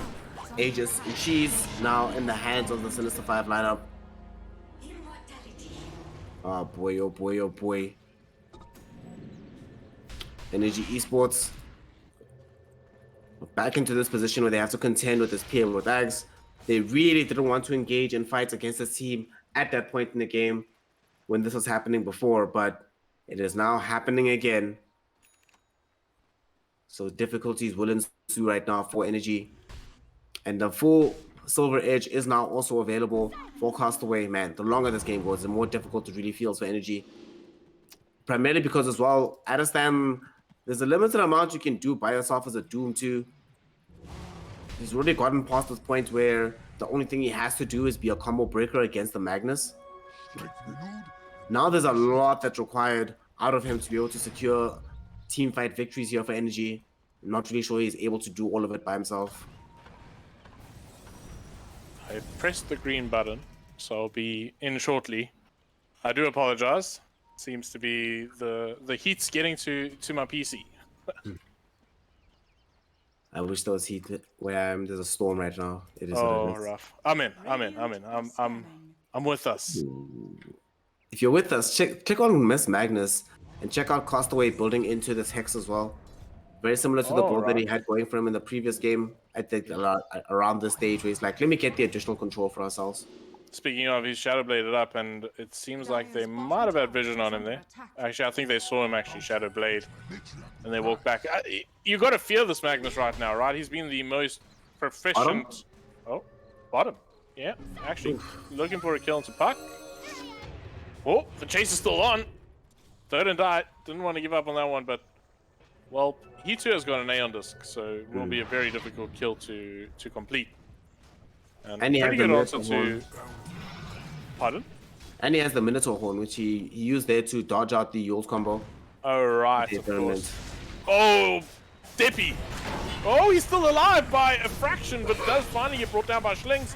And TKC will come to his death, almost saving his teammate, almost putting his body on the line there. Now they're looking for at least yet another kill, and they'll bring down Mental, and Sin5 are turn this around once again, and probably going to look towards the high ground. Now Dota and Die potentially going to find a catch. No, Minotaur Horn again, going to break the combo for Dota and Die for the time being. But posturing towards the bot lane, looking to possibly bring down this tier 3 tower. And That was buyback. Yeah, buyback forced out from TKC. He's going to see if he can assist. They've used the repair kit. Meanwhile, look at Depi, oh sorry, not Depi, Aghanim jumping very aggressively here.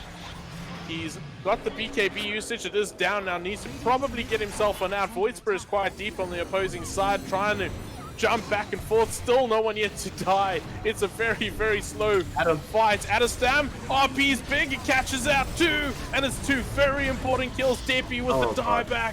That is devastating. They're trying to do some damage. Whelp is just trying to play around here. Everyone's so damn low. Finally, the Aegis will go down.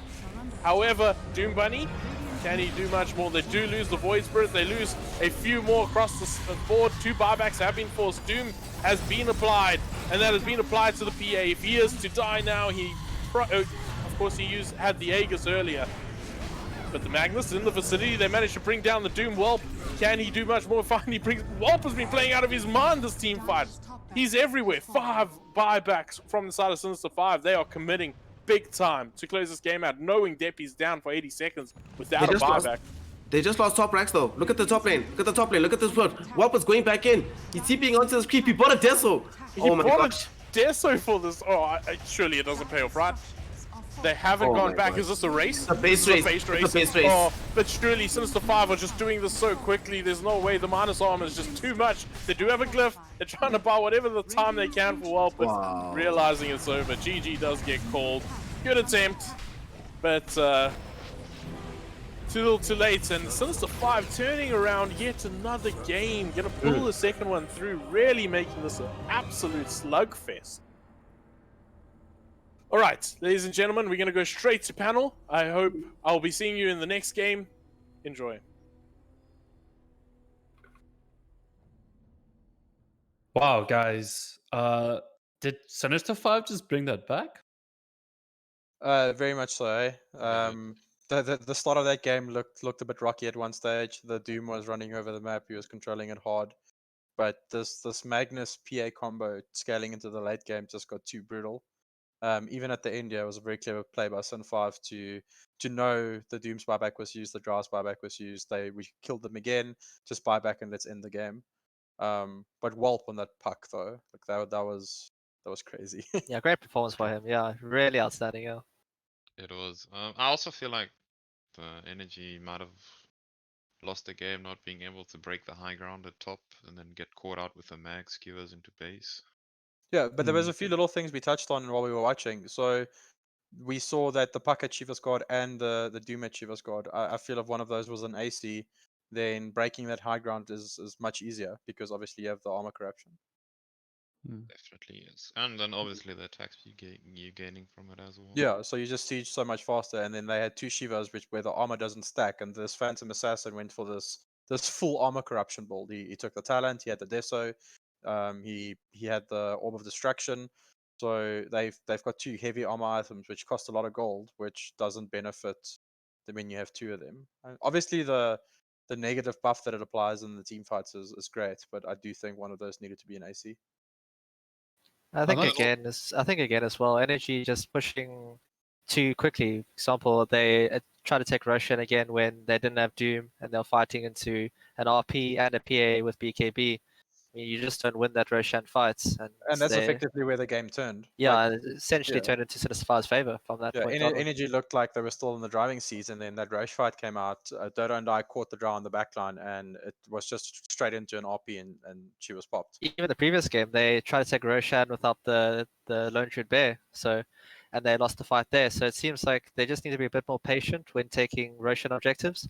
Make sure you've got all your spells up so you can counteract whatever Sin5 can throw at you. But that's also props to Sin5 reading the game, because both those times there was no vision around the Roche pit, but they had like 1 hero dead, and that hero would instantly buy back, and then they would contest the Roche fights.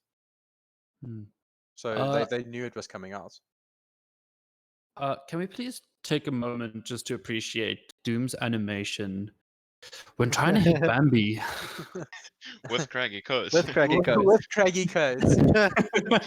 Shame, it's the 10-second hit. Yeah.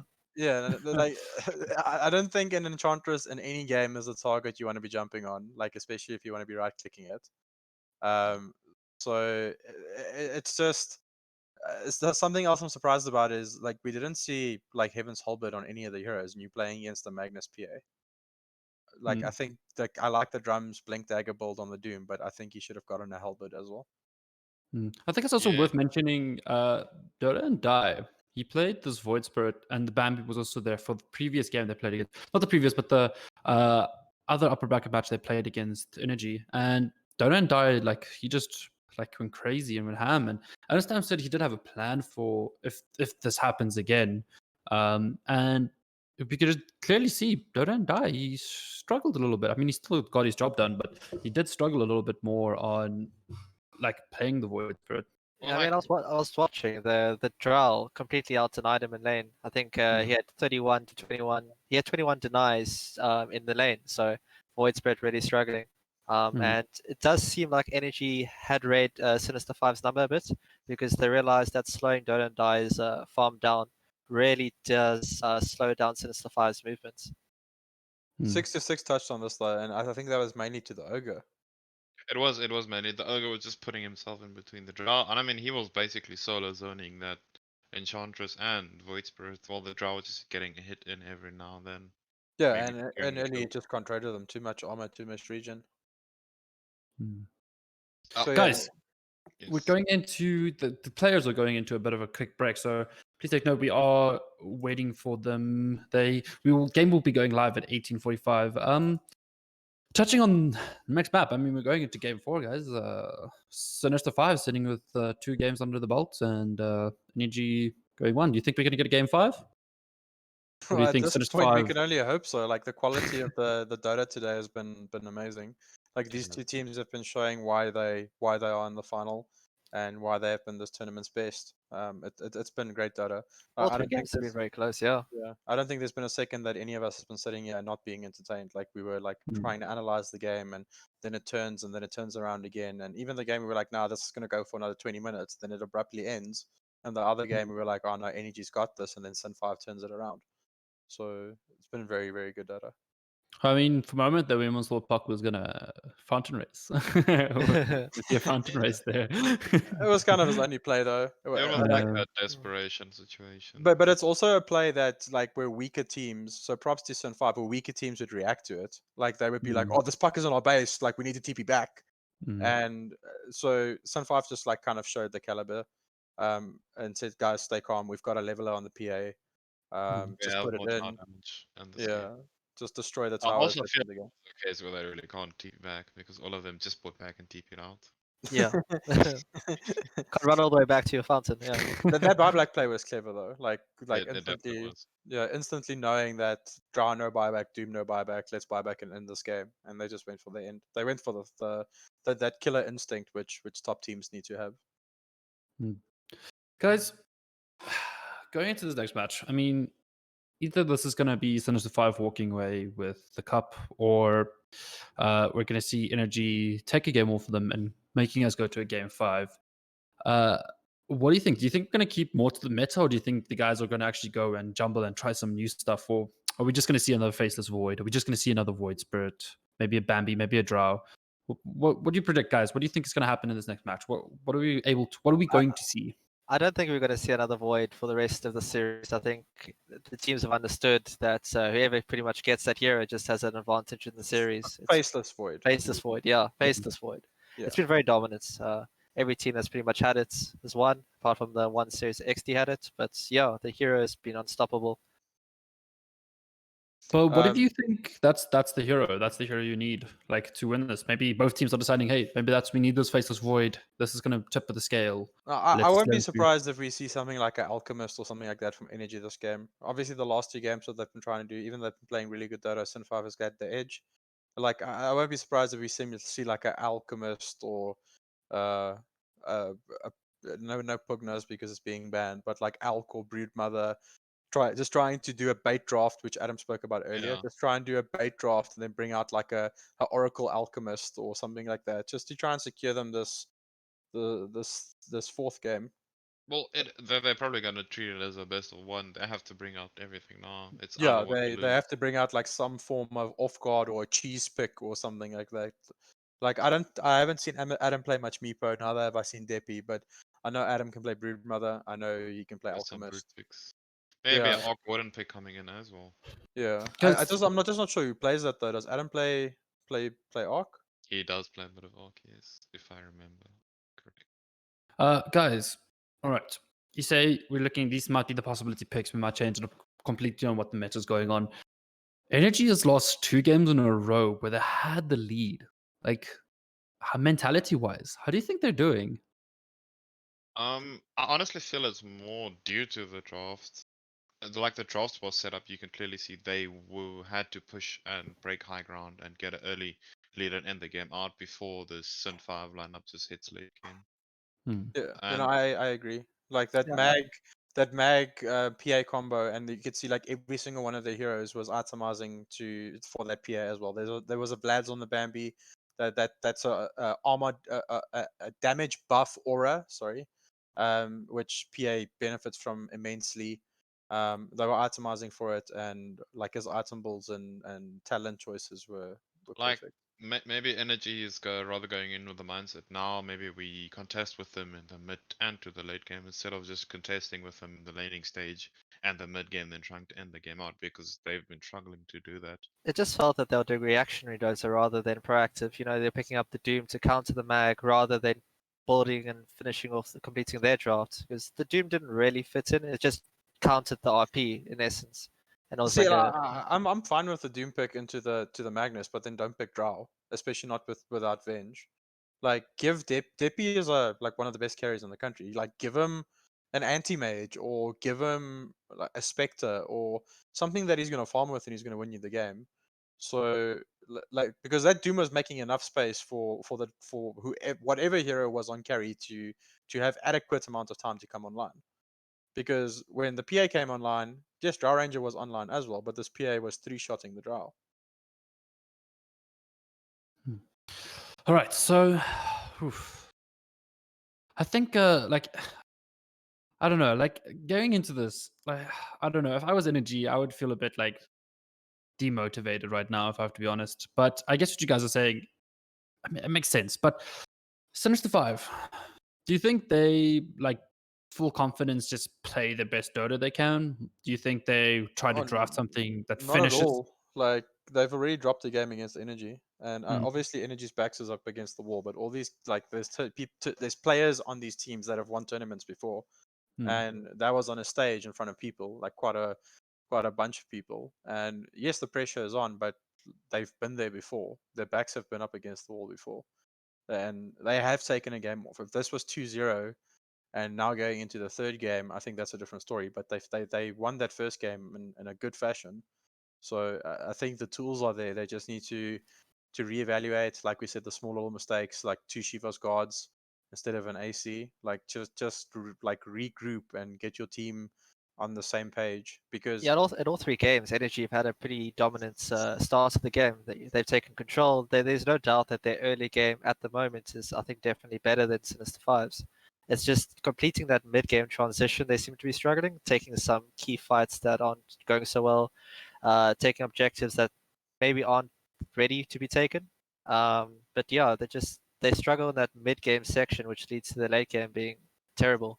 But that's also due to like Sin5 making great fighting decisions. Like we saw the Storm Spirit jump the Oracle every game in the second one, and in this game, Dota and Die would just find the drow. It's not about killing him. Dota and Die would like jump in to find the drow, and then cast away with the Magnus would jump on him, or the Phantom Assassin would jump him.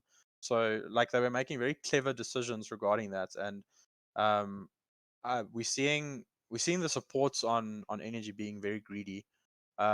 I'm not too sure. I'm gonna actually have a look what the item choices was on the supports. So Mental had a Solar Crest, which is obviously good against Phantom Assassin. It's a bit of an armor buff, and then this Clockwork was poor, hey. And TKC looked dominant, but he only had a Spirit Vessel, and the item was not very popular at the moment. TKC was dominant in the early stages of that game. He was making the right rotations, killing all the cores. He was doing a really, really good job. Yeah, I would have liked to see different items on the clock, like a 4-staff or maybe even the halberd we talked about. Yeah, Yeah. like they needed, like you're playing against a Phantom Assassin and you've got no Heaven's Halberd. Like, what was the earn even for? Like, I'm not Yeah, too the vessel sure. doesn't seem effective against anyone really there. And the item is just too expensive. Like, you see Clockworks in the pro scene, they're either going drums or Veil, like as an alternative to the two of them, and then they're either going Aghanims or Heaven's Halberd. So I think they just needed to get some farm onto this Clockwork, and then he was also level 19. He was the lowest level in the game, so it was pretty rough. 66. After seeing the 3 matches we just witnessed, as we wait for the players to get into the lobby and getting ready for the 4th match, based on the previous matches, what would you predict is going to happen in this match? Before even seeing the draft, what does the Oracle Eye tell you?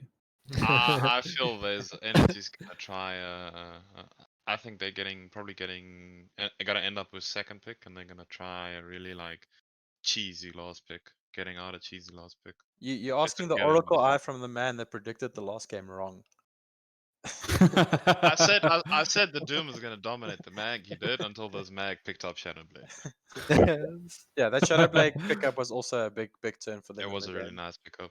Yeah, it stopped the Doom from spotting out the Magnus, and they can just get any RP if he wanted. Yeah, but it was also positioning in play. Until this Doom didn't get Doom onto the mag, they won every fight. Yeah, no, I 100% agree with you. Spot on. Just giving you a bit of flack. Crimson Tide, what do you think? What do you think's gonna happen? What's your prediction? What I would like to see is I'd like to see an Adam tier. I would like to see that come through the drafts. I think that would make for quite an exciting game. I would like to see some of Adam's like popular heroes pop through. We can get some excitement in the chat. And yes, but I do think if Energy have a really good start and they can shut down the offlane, like I said, because Dota and Die does set the tempo, it seems, for Sinister 5. If they could slow him down and have a more late game oriented draft, I think Energy will take the next game.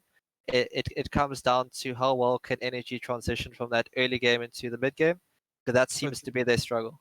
But then do you let this Void Spirit through? Because like we noted on it, like all the other cores were close to 20k net worth, and Dota and I was on 9,000 net worth. I do find that Wolf's did a really good job versus the Void Spirit. He was shutting it down quite well. But his impact was still felt though, and he only had a Yule's route of travel on Aeon disc. Like you could still feel his impact in that game. But I think that's kind of due to he's making that space for that Magnus, because the Magnus was and the PA were putting in all the damage, but he was doing a really good job spotting them out. Yeah. So maybe if you let the Void Spirit through, you need to stop Castaway having this massive, team fight inputting hero like a Magnus. Yeah. I don't know. Yeah, Yeah, not let him just free farm as well in the mid lane. So, no, I agree. Because this voice spirit hero doesn't need much, and it still has it's so a effective. lot of Yeah, impact. Yeah, it has a lot of impact. But that puck pick though, are we gonna see another puck though? I can confirm now Energy Esports will be playing Radiant, and Sinister 5 opted to take the first pick. First pick. first pick, okay. Yeah. And Energy wants the Rose potential if they play Radiant. Well, that's Hmm. kind of strange though, because every time they've gone for Roche in the last 2 games, that's where they lost the Yeah, game. but So- maybe we are seeing a early pickup on TA again, or Yeah. like a starter pickup, or I would like to see the Slardar again. This puck was very dominant and it had a great game, but the Slardar pick just shuts down. Like, give them the faceless void and pick Slardar, like they did that against it HQ. shuts down any melee safe laner. It gives Yeah. you Rose potential in any hero. Don't ban the void. Give them the faceless void. Pick the Slardar and just make his life as difficult as possible and play Dota from there. All right, guys, we are about to go into game number 4, Energy Esports versus Sinister 5. Currently, Sinister 5 sitting with a 2-1 lead. Okay. All draft right. up, boys. All right. Draft is ready. Sinister 5 versus Energy Esports Game 4. All right, right off the bats, we have Sinister 5 banning the Vengeful Spirit. That's kind of been a staple every game, eh? I don't think Yeah, we've every seen game. them. Yeah, we haven't First- seen them first as banned. give No one, Venge wants, away. no one wants to Venge with the Drow. Venge Medusa, it's just so strong. It also kind of like doesn't necessarily stop, but it annoys your faceless void pick if you do want to do it. But Fastest Yep. Void just banned as well. Yeah, Oh, not going to see that again. yeah, obviously Venge Faceless banned, void. but let's not give them The void. poor guy, he feels alone. But once again, it's because of first pick. Like Sin5 has first pick priority, 5 so seconds get the void remaining. out. We're probably going to see Undying again banned out by one of Yeah, these I teams. wonder if we'll see a Drow as well. I don't like the draw without the Venge. I know I've been like singing this tune over and over again, but like the draw ogre just doesn't. Maybe if feel... you do pick up the Undying, yes. Yeah, but this draw ogre just doesn't feel as potent as the other 2 combinations which we've seen. Like I know it's your pos 5, but I would like to see Radiant team ban. like a proper carry, and then like stuff like Witch Doctor or even the Snapfire. The last game was pretty okay. I don't have a problem with that. That's another heavy meta hero ban, though, Undying. Yeah, no, 100%. It has been highly contested in this. But they've got first pick, so does that mean they've got something 10 else planned? seconds But remaining. previous game they didn't ban it first pick and then and then 5 seconds energy. remaining. Energy Bandit, yeah. Yeah. So they obviously want something else for first pick, and knowing that if they don't ban the Undying, then Energy will take it. Probably will take it. Yes. Strange though, Energy is really because going to more than there. more than likely Energy would have banned that Dire Undying if team they pick. didn't. There's the Huh. clockwork, but they had the clockwork the last game. Yeah. So does that mean they want to go for Drow again? Possibilities It's for strong. Drow, possibilities maybe for Nature's Prophet pick. Well, like having second pick, you get this 8th pick just before the whole 3 10 ban seconds session. remaining. You can pick almost anything there and ban out 3 counters to it. 5 But seconds we have seen, remaining. we have seen both Radiant these team teams pick. doing their pos ones in the first phase in almost all the games. First pick, Snapfire. I mean, it's always good. You've got your cookie to get out of touchy situations. You've got a nice ulti to input big damage in long range, so you can always be safe as a pos 5. It's I want to really see a solid. mid Snapfire. I want to see Yeah, a mid Snapfire. The Chinese scene is actually playing with Snapfire a 5 lot. seconds Like we remaining. were running it as well, and the hero just actually it scales really well. It does damage when it hits level 20, and the ags on the hero is actually very underrated. Like it's very strong. So I want to see him at snap. I doubt it, but I want to see him at snap. And it's a tanky There's boy. It's there's very hard to bring Team down. pick. Strength hero. Yeah. Ooh, And it's- Rubik. Okay, so that was also one of the bands teams were prioritizing against Energy was Venge Rubik in the first phase, and so Sin5 if it wasn't for this Undying ban, they were banning Venge Rubik. So that's obviously a staple for them. I think that's 10 TKC seconds hero. remaining. Yeah, it's a good counter to Snapfire as well. You can catch the cookie in progress, so it's pretty good. 5 Also, seconds steal all the remaining. Snapfire spells, work really well with Rubik. It Well, I also mean, stops picks like Magnus though. Yeah, Not stops, but demotivates them. discourages. Yeah. and your Fade Ball doing like damage Radiant reduction team on pick. percentage basis is quite high as well. Yeah, especially on like these agi cores that we've been seeing. So obviously, like a lot of stat items, the percentage base reduces it by a lot. Earth Spirit. So Sin5 not like going for like staples that we've been seeing them play. Like they're changing it up. 10 seconds Earth Spirit is remaining. just a good support to Rubik can't steal anything from. And 5 this Earth seconds Spirit can jump remaining. the Rubik, silence him. Yeah, Also, some put pressure on the mid lane, so if Adam tries to go for that greedy pick, you yeah, can you can't use the stones if you don't have the 2 You spells. can't use the spells, you don't have the stones. Yeah, exactly. Like very good point. So are we gonna see a Whelp Tide Hunter? They were picking it before, and then we know that obviously the old Rubik Tide lane. There's possible. also Rubik Underlord. Underlord, you know, you reduce the damage. So Rubik as well with the Fade Ball, reduce damage. The carry pretty much can't CS in that lane, and Dire Underlord's a pretty team strong back. laner versus Earth Spirit. You can't really roll it. Kunkka early pickup. Rubik Kunkka. Do you think There's- that's yeah, do you think that's the that lane is combo? that is probably the lane combo. yeah. I I'm mean, it going- could be a flex pick as well. Yeah, I'm going back to the Sin5 side with the Snapfire mid scenario. 10 Do you think they would have seconds picked their 2 remaining. supports in the early stages? Like 5 this is not a seconds team that remaining. picks 2 supports be. in the first phase. That might be a Earth Spirit mid as well. Yeah, like give Cast, like, a castaway Earth Castaway, Spirit. We have yeah. seen it. Yeah. Yeah, he's played Earth Spirit mid, so because I highly doubt they would have picked just 2 supports in the first phase. So that is, I'm excited. Like the Snapfire mid. Yeah, that'll if be that's a great. mid Earth Radiant Spirit, team we're back. in for some exciting stuff. Even Snap mid, man. Like it'll be exciting. Don't drain on Man, my wanna parade. see Dire Snap team mid. back. Yeah, like why are you going with Earth Spirit mid now? I want to see Snapfire. Come on. Because Because it's it's actually been castaway played. mid. Yeah. But yeah, this Kunkka pick is good. Lifestealer ban. So the Lifestealer ban obviously indicates that that's a Kunk offlane, eh? Or Yeah. even Kunkka mid, but just lifesteal is in general good versus 10 Kunkka. seconds remaining. Yeah. It's also there. You can jump into the Earth Spirit, and it's a good tool to start a 5 fight. seconds remaining. Or Snapfire can fire him in with eggs. Yeah, that's Radiant team there as back. well. Especially if Uh, it's a mid Ooh. snap. Troll and Oracle ban here on Sin5 side. Oracle's a really good ban versus Earth Spirit. Most of Earth Spirit's damage is magical, so you can pretty much prevent all the output and take off the magnetic. You can purge a ulti. magnetic shield as well. Yeah. Yeah, 10 and seconds also remaining. like Troll Oracle with Rum buff is pretty strong. 5 seconds Like I know I remaining. said like the previous game I didn't like the Troll Oracle a lot, but the combo has proven in the past to be strong, and now you've got Rubik and Rum buff behind it. So And it's also a mental hero. Dire Mental likes this team Oracle. banned. yeah. Who, Doxer? We haven't seen a lot of Doxer bans. That's interesting. Dogs, yeah, I guess it's This pretty might strong lane. suggest something like a Terror Blade coming out. It might just be because of the Earth Spirit though. You don't want to Darkseer Earth Also the Spirit lane. Dark Earth Spirit combo. Yeah. 10 seconds Yeah. remaining. You don't want to see Darkseer Earth Spirit as a combination. Like that it's just generally 5 strong. seconds remaining.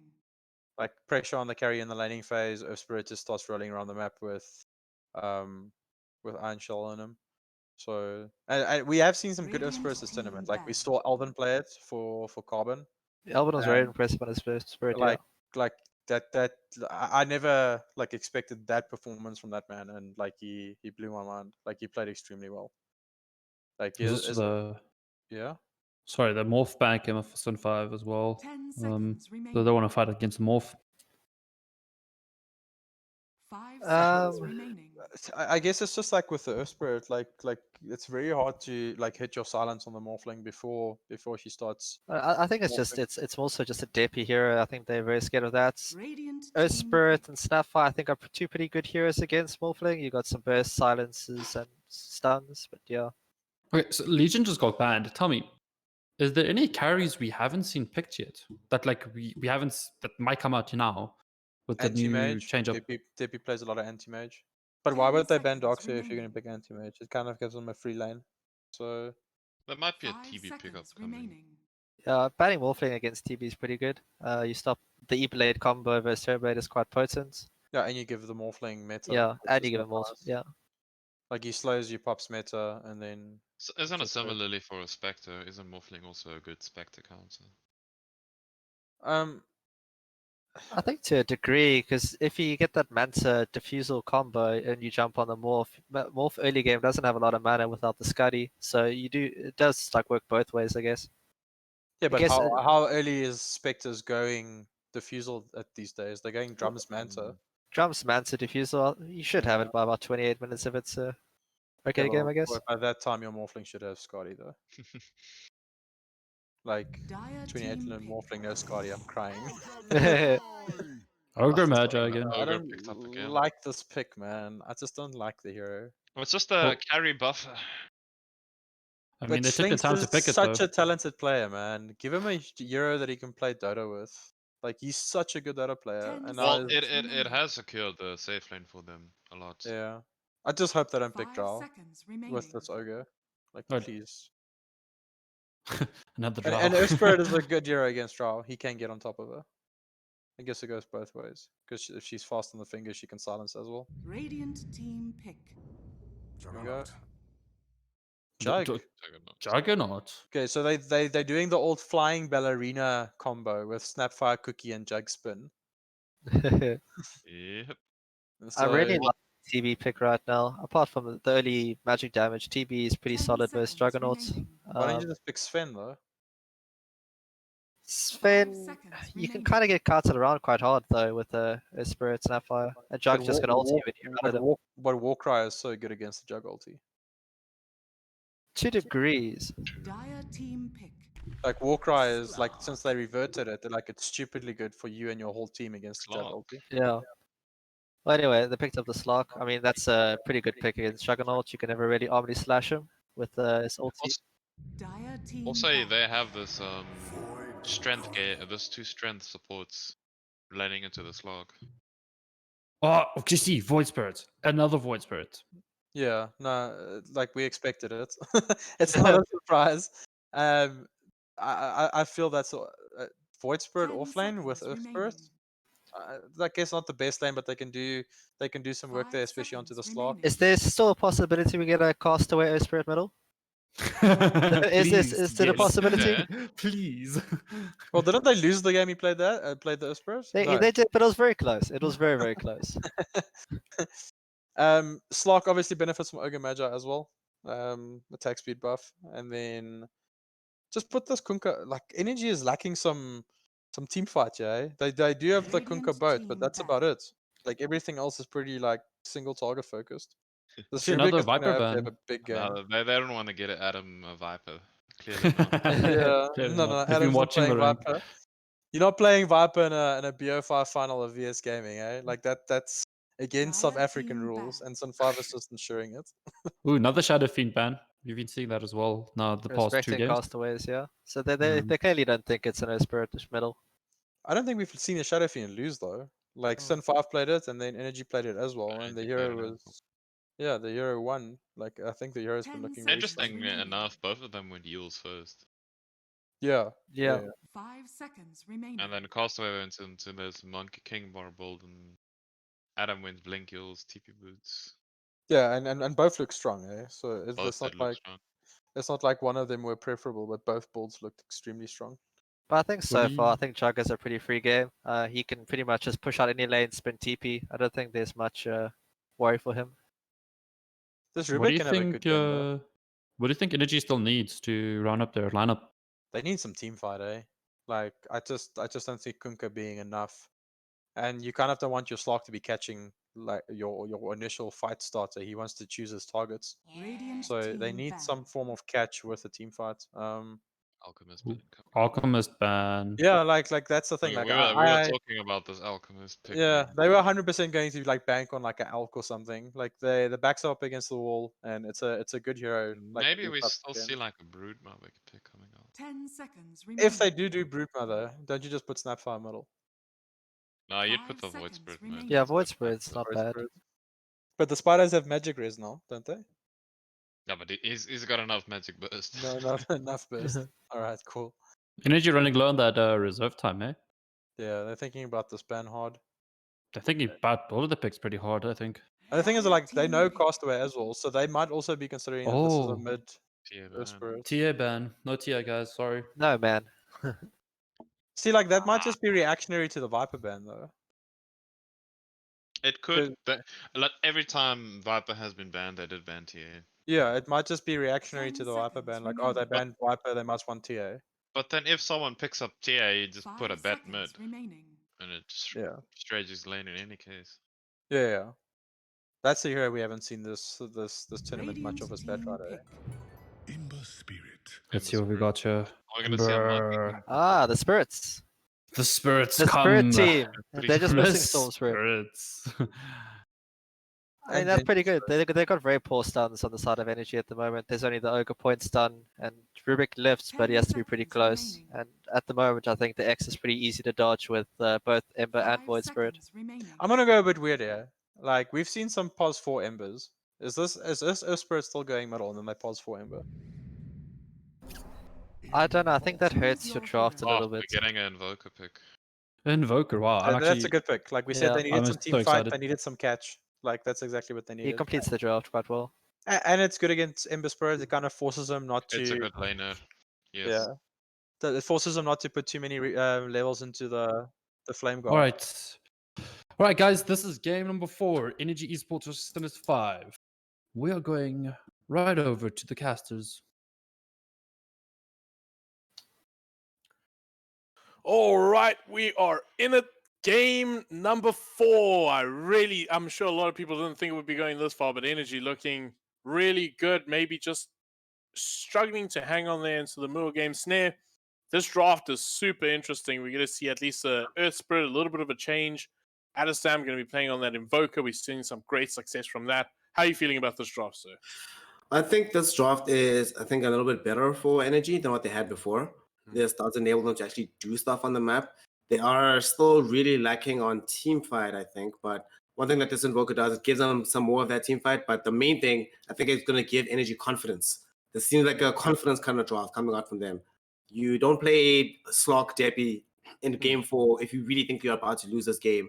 You're like, you know what, guys, we got this. We can make this happen. We've seen Walp Kunker throughout this tournament, and he's been very confident on this hero. So I think Energy, if it's going to be a victory, if we're going to be pushed to game 5, it's going to be with a draft like this. That being said, Sin5, they have the Spirit Bros, all 3 of them. They don't have Storm Spirit, of course, no space in the draft for this. But nonetheless, I think they can also really push the tempo up. And unfortunately, they have much more team fight than what Energy have. So I prefer Sin5's draft, to be honest, but I think it's like 60-40 in this situation. I also feel like that Invoker is a common counter to the Ember Spirit in the mid lane, so expecting probably a Quas Wex Invoker. Or do you feel like you might be getting that Exalt for those pounds potential catches around the map? I think we'll see the similar build to what we saw him do yesterday, right? Where he started out the lane playing Quas Wex and then transitioned into an Exalt build as time went on. I think that's probably going to be the most effective. And then that'll probably give him the greatest ability to be able to peak in terms of the timings with the rest of his team. So that'll probably make the most sense for me if he does decide to go for that. But yeah, I think he should just go do that. Like you're mentioning, it's a common counter in the mid lane. Tornado, really annoying to play into as Ember Spirit. Nowadays, Embers don't necessarily have to fully rely on the Flame God in order to get farm in the mid lane, but can still be a nice thing for Adam, and he's a very accomplished Invoker player. So yeah, I think he's going to be prepared for this matchup. If anyone's prepared for what an Invoker's going to throw at them, though, it's going to be Castaway, right? So he's also been around the block. He's probably had to play this matchup on both sides, so it'll be interesting to see how he sorts that out. Juggernaut, a hero I've seen very little of this tournament. I think that's a really good talking topic. Some feeling that it's maybe a bit of a free game here for the Juggernaut. No real answers to catch him out. He can push out lanes, spin TP out. Does it feel that way to you? Yeah. There's no, the only major burst they have, is from this Kunka and the Invoker with the Sunstrike. But beyond that, the Jug in any situation can just spin TP out. They don't have any way to cancel that out. So provided that Aghanim is playing carefully with this hero, he should never really die. And they actually don't have any insta-disables outside of the Rubik lift either. So, if you don't get caught out with an Errant Torrent, as long as you just watch who you are, you should always be safe. So Aghanim pretty much does have a free game, can do what he wants. The same, not necessarily true for all of his teammates, but he's going to have a pretty easy time.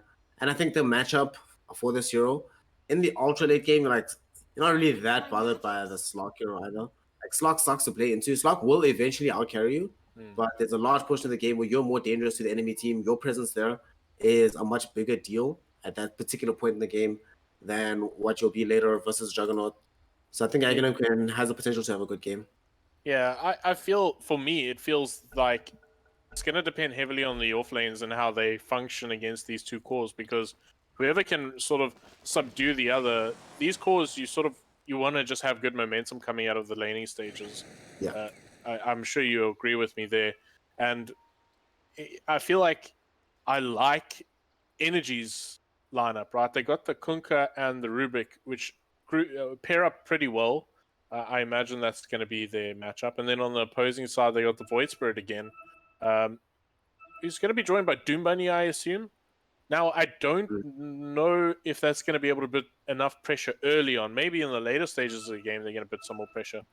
But I feel like Slark has pretty decent regen these days, right? I think on 4. So yeah.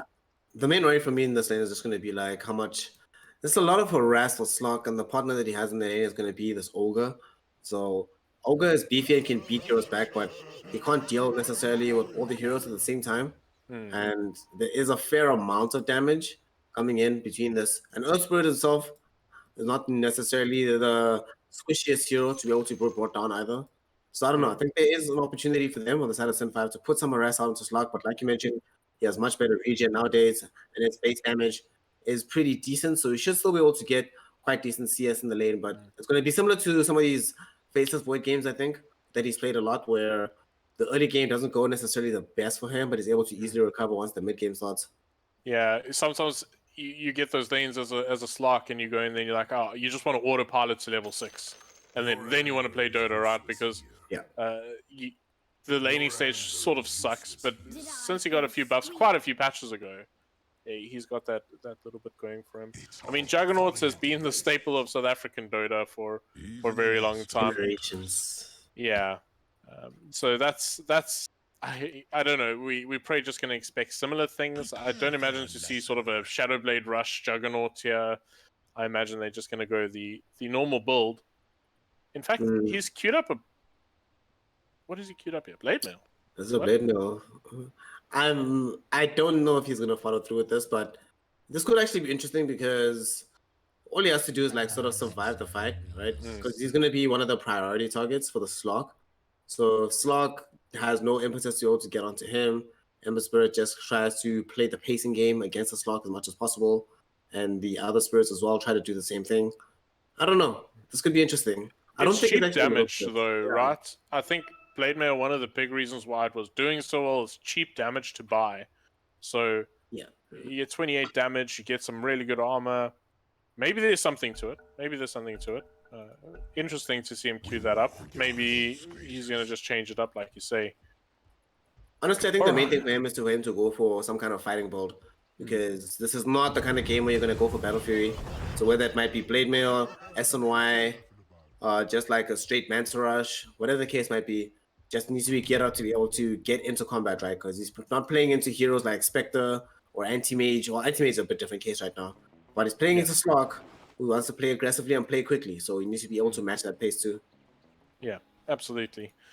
Well, looks like the teams, everyone's in. We're ready to go. And Doom Bunny and Schlink's going to be scouting out the opposition's jungle here, see if anyone's straggling around. Could potentially find themselves something. A combination they spoke about on the panel is going to be Schlink's obviously going to the top lane in combination with the Juggernaut, and the Cookie into Spin could be pretty devastating. So I think a lot's going to lie on the positioning of TKC. I imagine he'll be the easier target to bring down of the two. And that could be something that they can gain an advantage of, at least for Sin5. Yeah, if they can make that happen early on. It's going to be... in the previous game, we saw that Energy was able to push the tempo a lot faster in the earlier portion of the game, but they sort of fell off.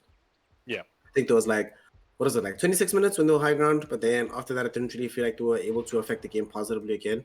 I think they are not necessarily in as much danger of that happening in this game with the slog, right? But it still does, the kind of drop that they have going for themselves still would benefit them greatly to get the ball moving as quickly as possible. They don't have that much high ground siege themselves outside of this Invoker being able to use Alacrity. Oh, bot lane, actually all three are hanging around. They're going to see if they can maybe find the first blood here. Mental, are they going to put this tri lane together and leave the Juggernaut alone? I feel like that kind of sucks for Jug. Are they going to commit to this? I think they're gonna, in a minute or two, somebody's gonna come top to help Jug. But Jug's like, he's not gonna die here, right? Yeah. Once he gets level 2, which he will, without dying, I don't really think he's like really threatened here. It's gonna suck for him, won't get as much farm as he likes. But I don't know if this is like the worst thing. This can't go on forever though, so they have to decide very soon who goes top, but I don't think this is the absolute worst thing actually. For Sin5 overall. Yeah, Mental trading a little bit here with Dota and Die in the lane. I'm concerned. I'm concerned for Juggernaut. I mean, he's going to have a tough time finding the CS that he needs, but I suppose they feel confident leaving Aghanim to it. I'm very interested to see how this mid lane's going to pan out. Although Side of Fist is a pretty useful ability to get those last hits now in the lane. So he probably can secure those all. Okay, rotation has come to the top. Sanity does prevail. That had to happen. They were hoping to try to get the surprise kill early, but it doesn't end up happening, so eventually somebody has to come back top.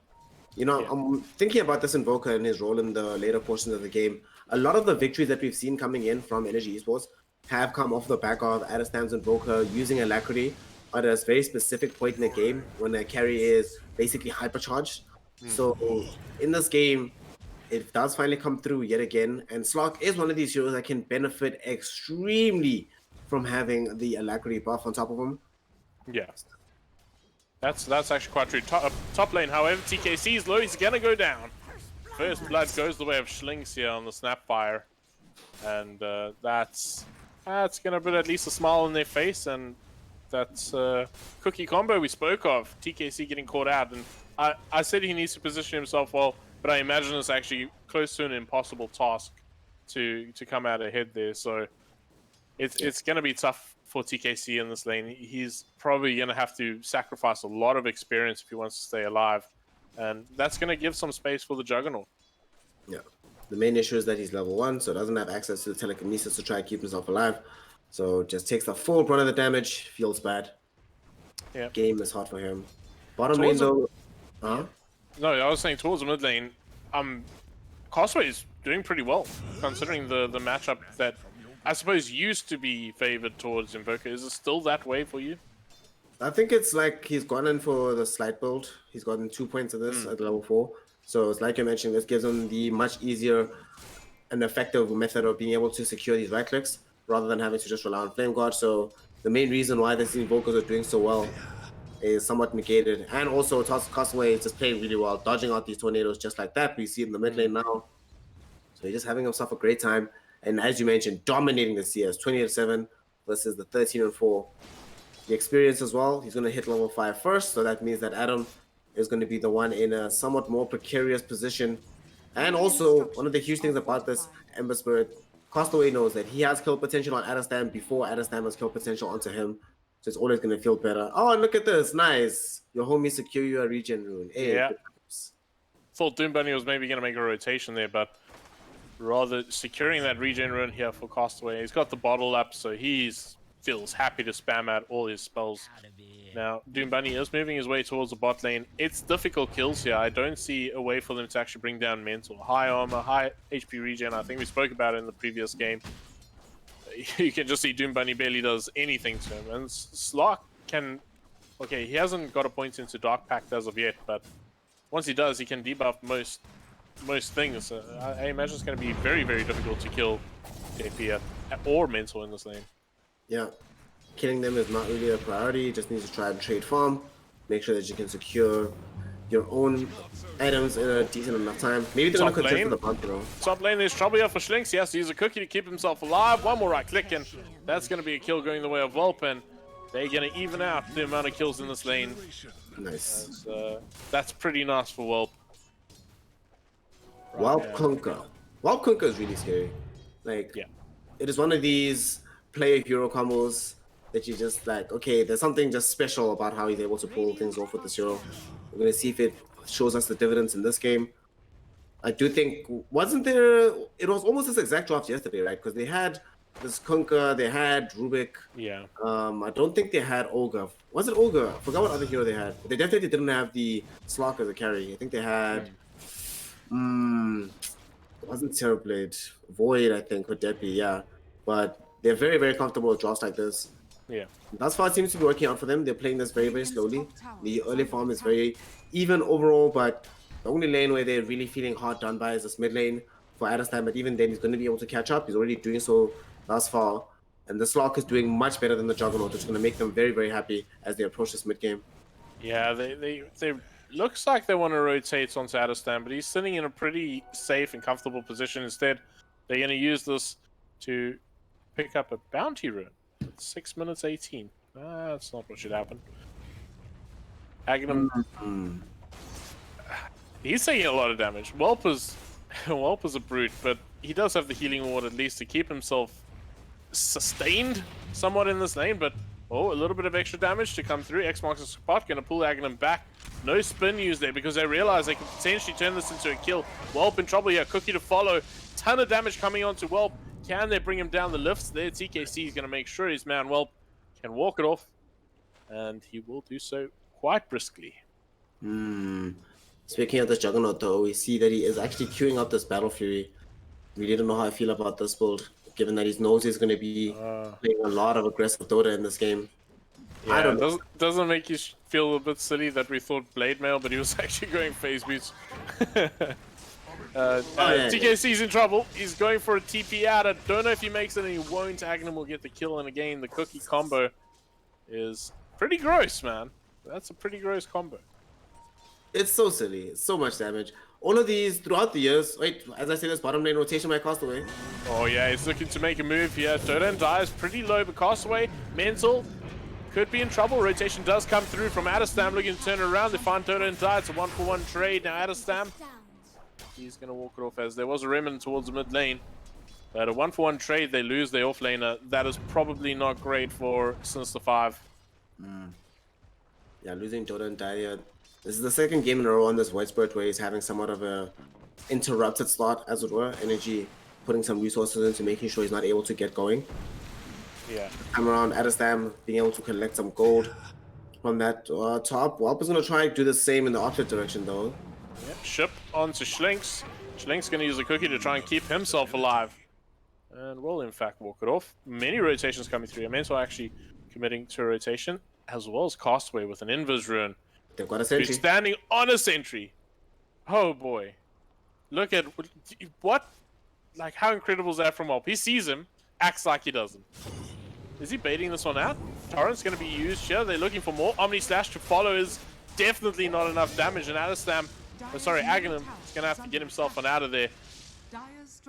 Well, yeah, I thought he might have been looking to bait something out of there from Castaway. Maybe hoping Castaway would take a second or two more, but alas, things get slowed down.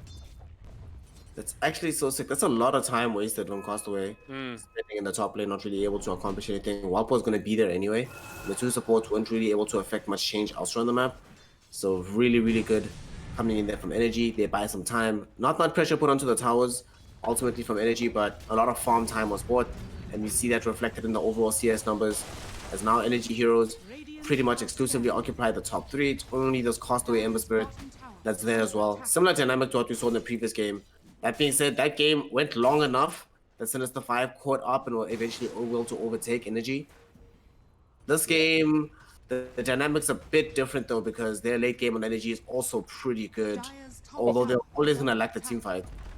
Yeah, Schlinks got his dancing shoes on, able to evade Whelp for now, but Whelp comes out of the tree line. X marks the spot, been thrown out here onto Dota and Die, but it's not enough. TKC will fall as they try and slow things down a bit. Ship was used, but to no real success. Whelp is going to try and juke and jive his way around, just see what he can do to evade as much damage as possible. As a tornado EMP to follow, that's pretty scary, but it's very easily evaded here by Dota and Die as well is in trouble. Castaway, he too has made a rotation, but enough one charges there to keep himself going for an extended period of time. Now they're going on to Adestam. Adestam's in trouble. He does go down. Kill goes the way of Castaway. They're looking for more TKC. He is surely going to go down here. There's no way for him to escape. All right, they get the kill. They get their last hit. Great rotations from Sin5. At least they're getting the good value from it. A lot of heroes moved up towards the top lane, so this did mean Deppy got some space towards the bot. They do get at least a few kills they need. Yeah, they get some of these kills out, but the big thing there, I think, at the end of the day for Sin5 is bringing down Adestam in the middle of his farming. He TP'd in, makes the good save onto the Kunkka. I think he might have been able to get out if he tried to back away immediately, but unfortunately, he does at the very end of the fight decide maybe try to push the envelope a little bit too far, ends up getting brought down. Good fight overall for Sin5. They get a lot of farm.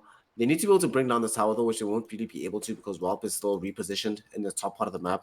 And what's really frustrating, I'm sure for Sin5, is just how tanky and how problematic this Kunkka is seeming to be in this game. It's kind of reminding me of how, for the first like 25 minutes last game, how this Adestam Doom was playing, where every single time he's just there soaking up attention and soaking up damage. And we've seen Rob do this many, many times in his Kunkka as well. And he seems quite set to do that again in this game. Yeah, he's going to have those drums. He's going to be pretty damn tanky. And that tier 1 tower is pretty low, and they're pinging on that. So I wonder if they're going to go look for that objective. There are heroes moving their way towards the bot lane here. Maybe going to look for a quick kill. Maybe some more. Let's see what is to happen. Alright, so Orchid is being built up right now by Dota and Die, not too far from being completed. Aghanim's Juggernaut's going to rotate down bottom too, so they're making the full lane swap to try and secure this tier 1. Also, this Aghanim Battle Fury, right?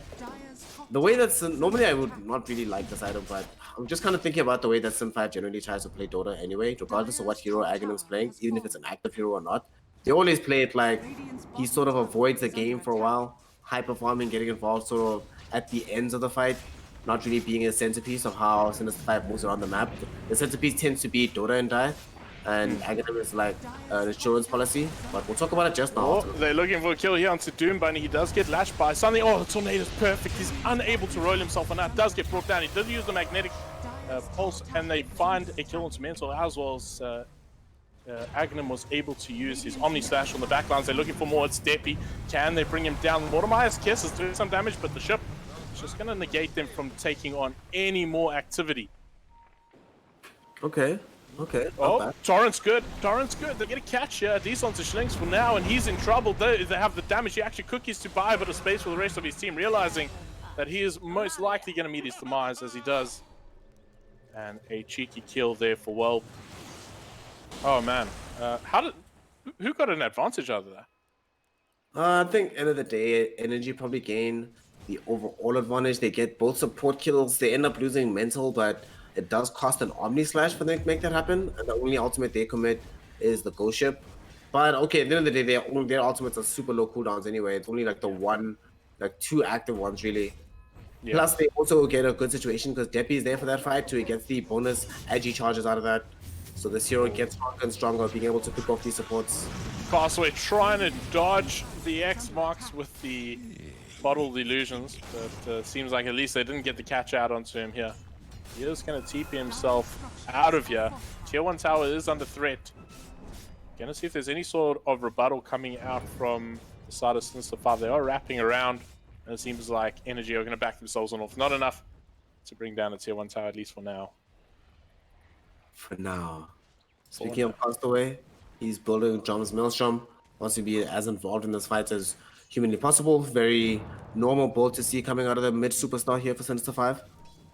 We will see as well that very, very soon. I think they're actually trying to stack up to try and make a play when these drums are available. Schlinks is already positioning himself on this part of the map. Doom Bunny is also getting closer. He has the ultimate. They actually might dive right now onto it. They get the silence, but just not in time. His fingers are too damn quick.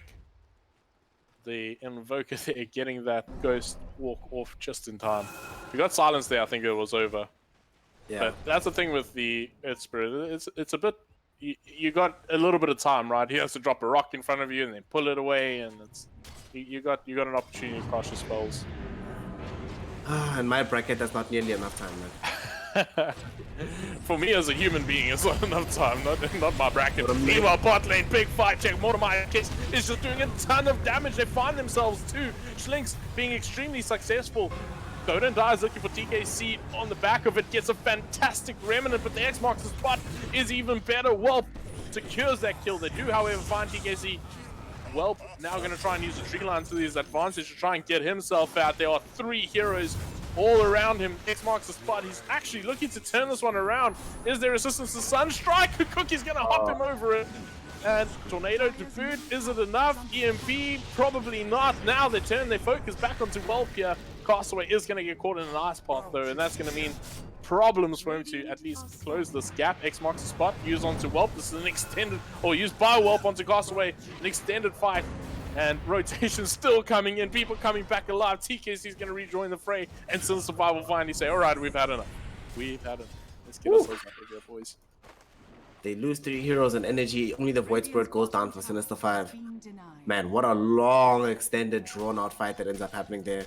But the big thing there is the first usage of the Mortimer's Kisses in a large-scale engagement, and Schlinks absolutely dominates, doing a ton of damage in a small area.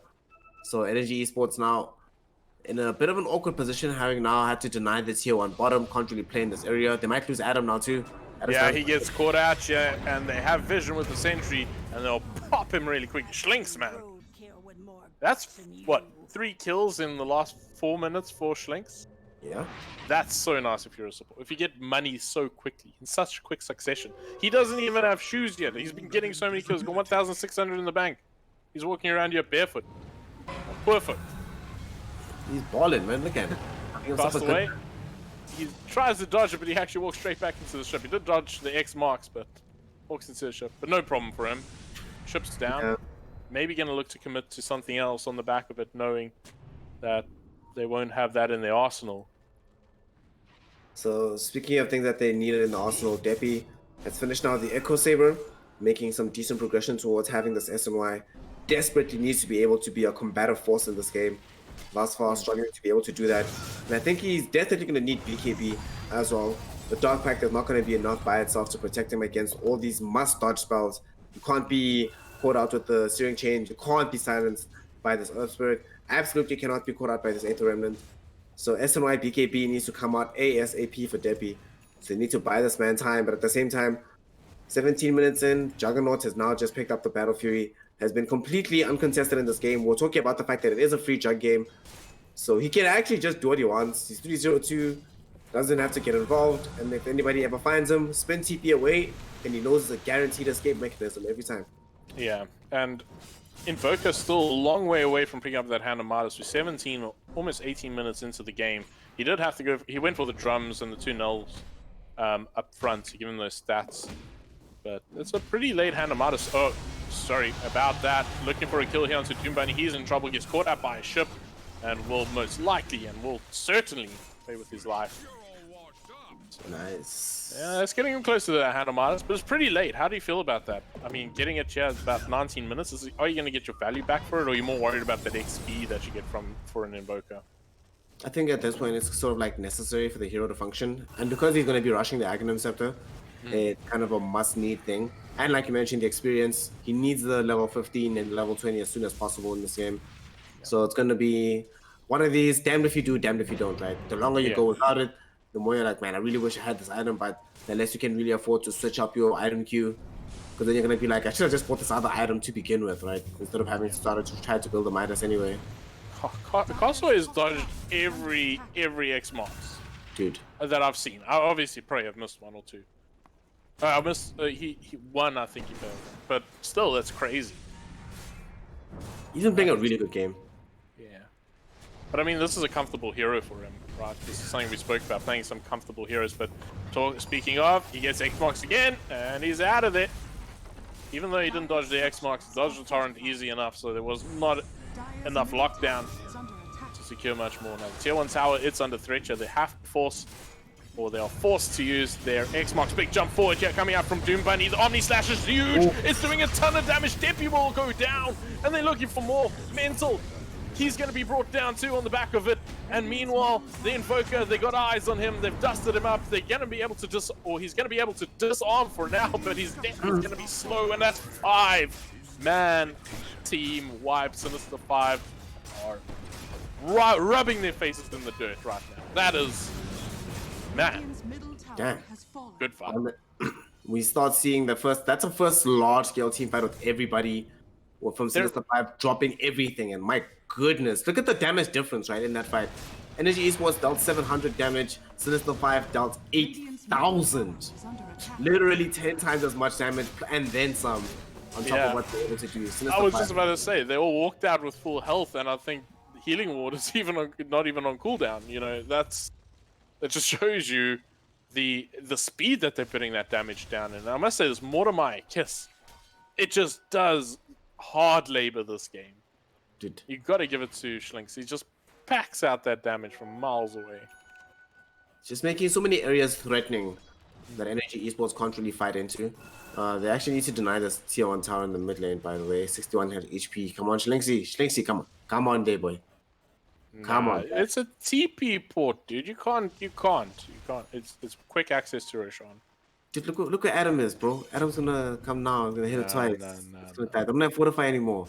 The value of this tower is worth more than the gold. Okay, let's see if they end up using it before Adam pushes this out, because he now has a point in fort. He can summon a fort spirit, right, and just finish this. But let's see. Yeah, I mean, these creeper breakers just gonna kill it right now.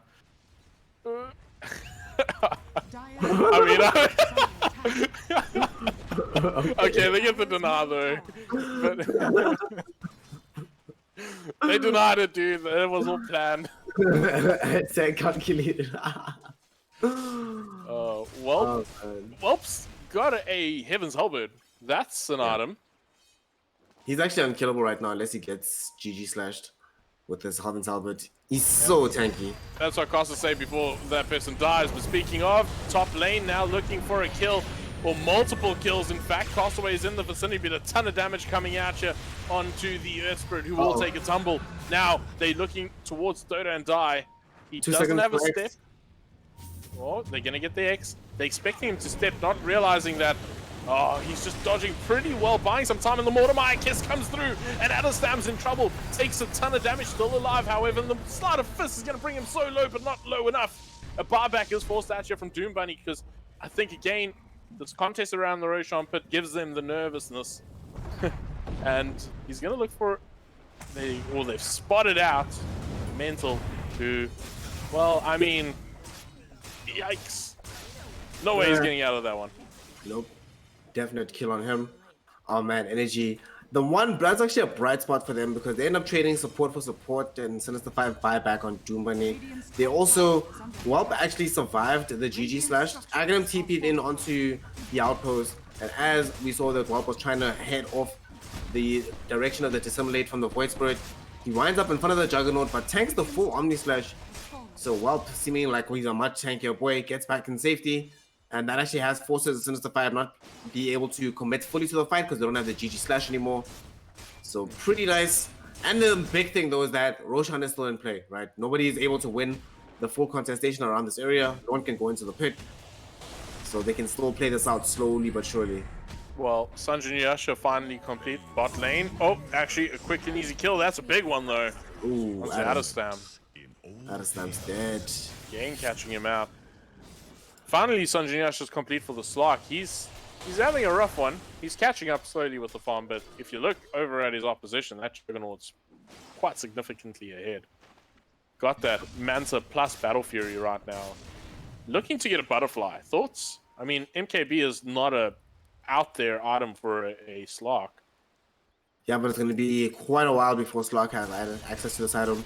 So he knows he's going to have to wait through at least an item +1.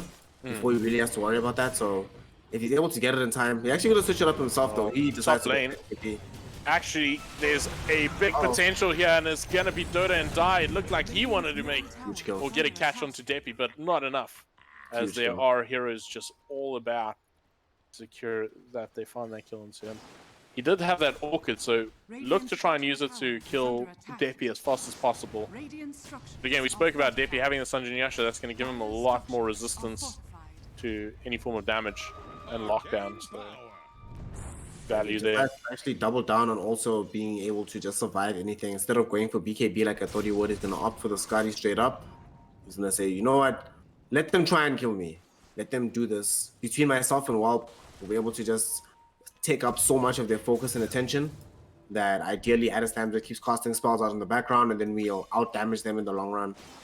Sin5 must realize something like this can happen though, as they still want to get aggressive. They smoke up in the mid lane, Castaway reveals himself, but they're not going to show right behind him Doom Bunny and Shlinks. All the ultimates are ready, and Aghanim finds Mental. Yeah, he's going to use Army Slash. Why not? And attempt is still there by Shlinks, but not going to be successful. Aghanim walks straight into the pit. No buyback on Ogre, so they can't come interrupt this. Yeah, and they're going to de-ward all around the pit now. Is there going to be any form of response? Tornado does fly through. It's going to slow things down, at least. But how concerned are they? Sunstrike to boot. They do have the healing ward, so the damage is not the worry. They just want to make sure they're still inside that pit before they overcommit. This could be potentially a massive fight. They're waiting for the time for Roshan to be quite low. We saw it in the previous game. Sin5 taking advantage of a very low Roshan and turning it into their own. Now the fight will pursue. Dota and Die jumps in. Mortimer Kiss is flying from deep behind. Well pursues BKB, and that's it's the first time we see it. This spirit should go down here and does go down very, very quickly. Rosh! Oh, it does. They actually pick up Roshan, and that's going to be huge for the Juggernaut. They'll feel pretty confident after that one. Now a 3-man Torrent Ravage coming out from a Kunkka of all heroes. Now they're looking to turn around. Shlinks does go down. Castaway. He's used up his BKB too. They did manage to find Depi, however. That's a really big kill for them. Mental's extremely low, but trying to use his dancing shoes to get himself out. But there's a very, very fast spirit chasing after you. One of the 3 spirits in that team. And that's pretty big for Sin5. They pick up the Aegis, although losing a few heroes. Find Depi and an Aegis. Yeah, that's so huge for them. And they managed to get the kill onto the Roche too, so they get the 4 gold for that one. They get the escape. Nobody actually has to commit the Aegis itself and die. Very, very huge there. They only lose supports too on the way out. So Sin5 definitely taking a massive lead coming out of that fight. Might not reflect immediately in the gold numbers, but they feel much more confident about taking the ensuing engagements. And Aghanim survived throughout all of it. All their cores, in fact, survived throughout all of it. So the progression towards their next round of items is ever closer.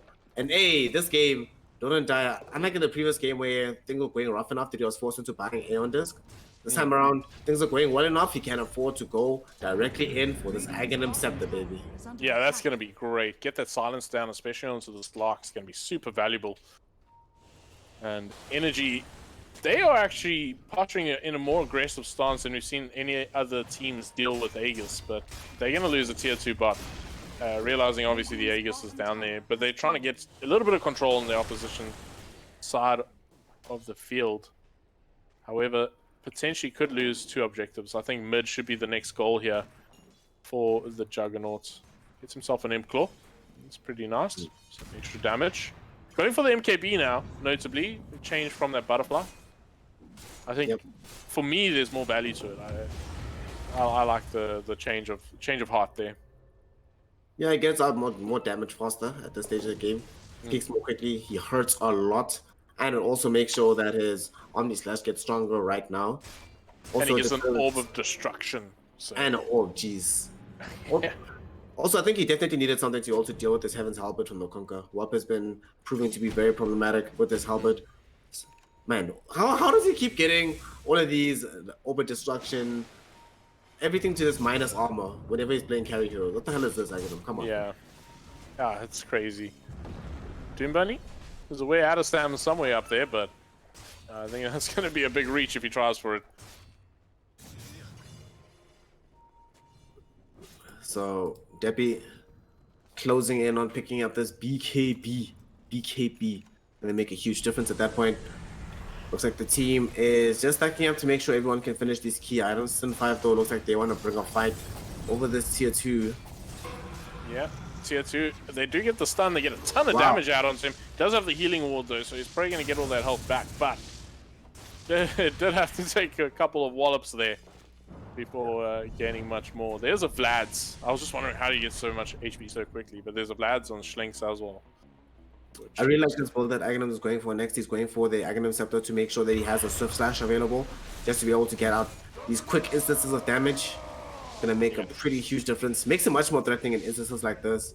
So he's not just held at bay by this Kunkka. He can actually threaten him without having to use up the full ultimate. Yeah.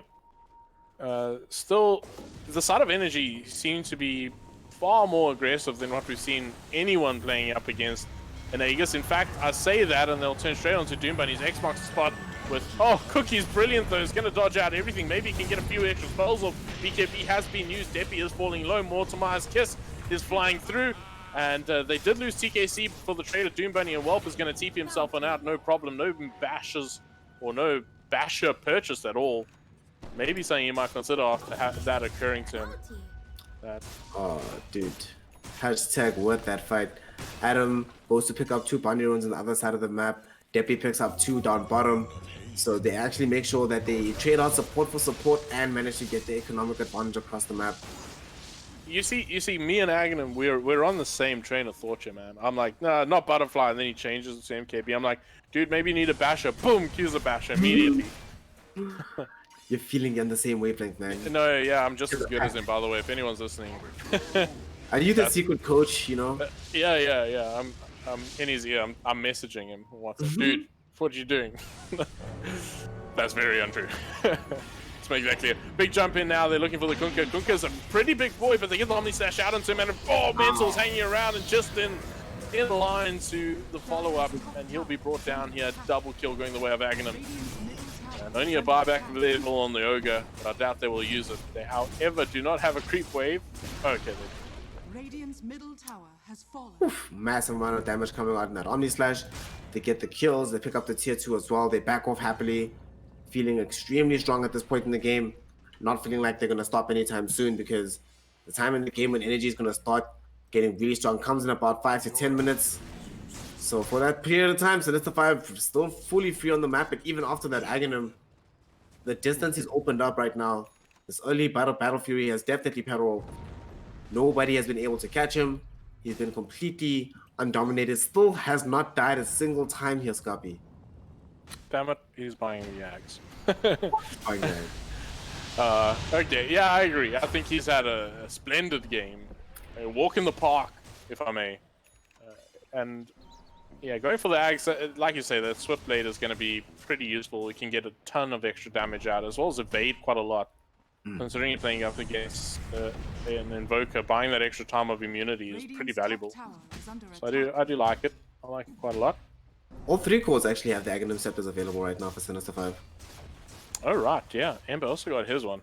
That's that one I like. I like that one a lot. Oh, he breaks actually a really big smoke here. Can he find much more? He does at least keep the Ogre at bay, but Doom Bunny's gonna die very, very quickly on the back of it. Now Dota and Die, he gets caught out in the tornado. He's going to try and dissimulate himself on out of this one, but to no success. TKC, however, is going to die to Castaway on the back. He's going to find himself a double. They will find Dota and Die.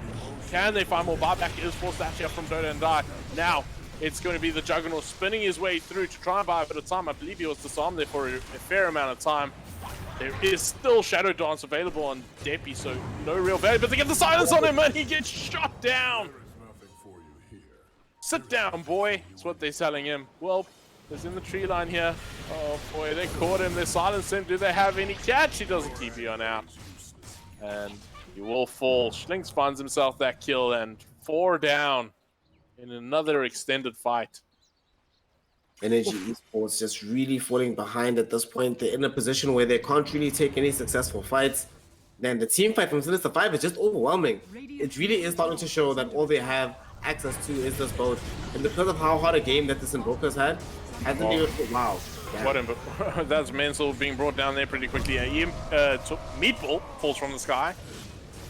Not going to do a ton of damage here. They do have the repair kit. It's helping slow down the taking of this tower significantly, as Adesam can buy a bit of extra space. They use the glyph to follow to boot, and jump forward now from Dota and Die straight onto Adesam. Is forced to use the BKB almost instantly. Buyback has come out now from the Ogre, and this should be Doom Bunny dying as he is a little bit deeper. The tier 3 tower to fall, and I think that's worth the trade.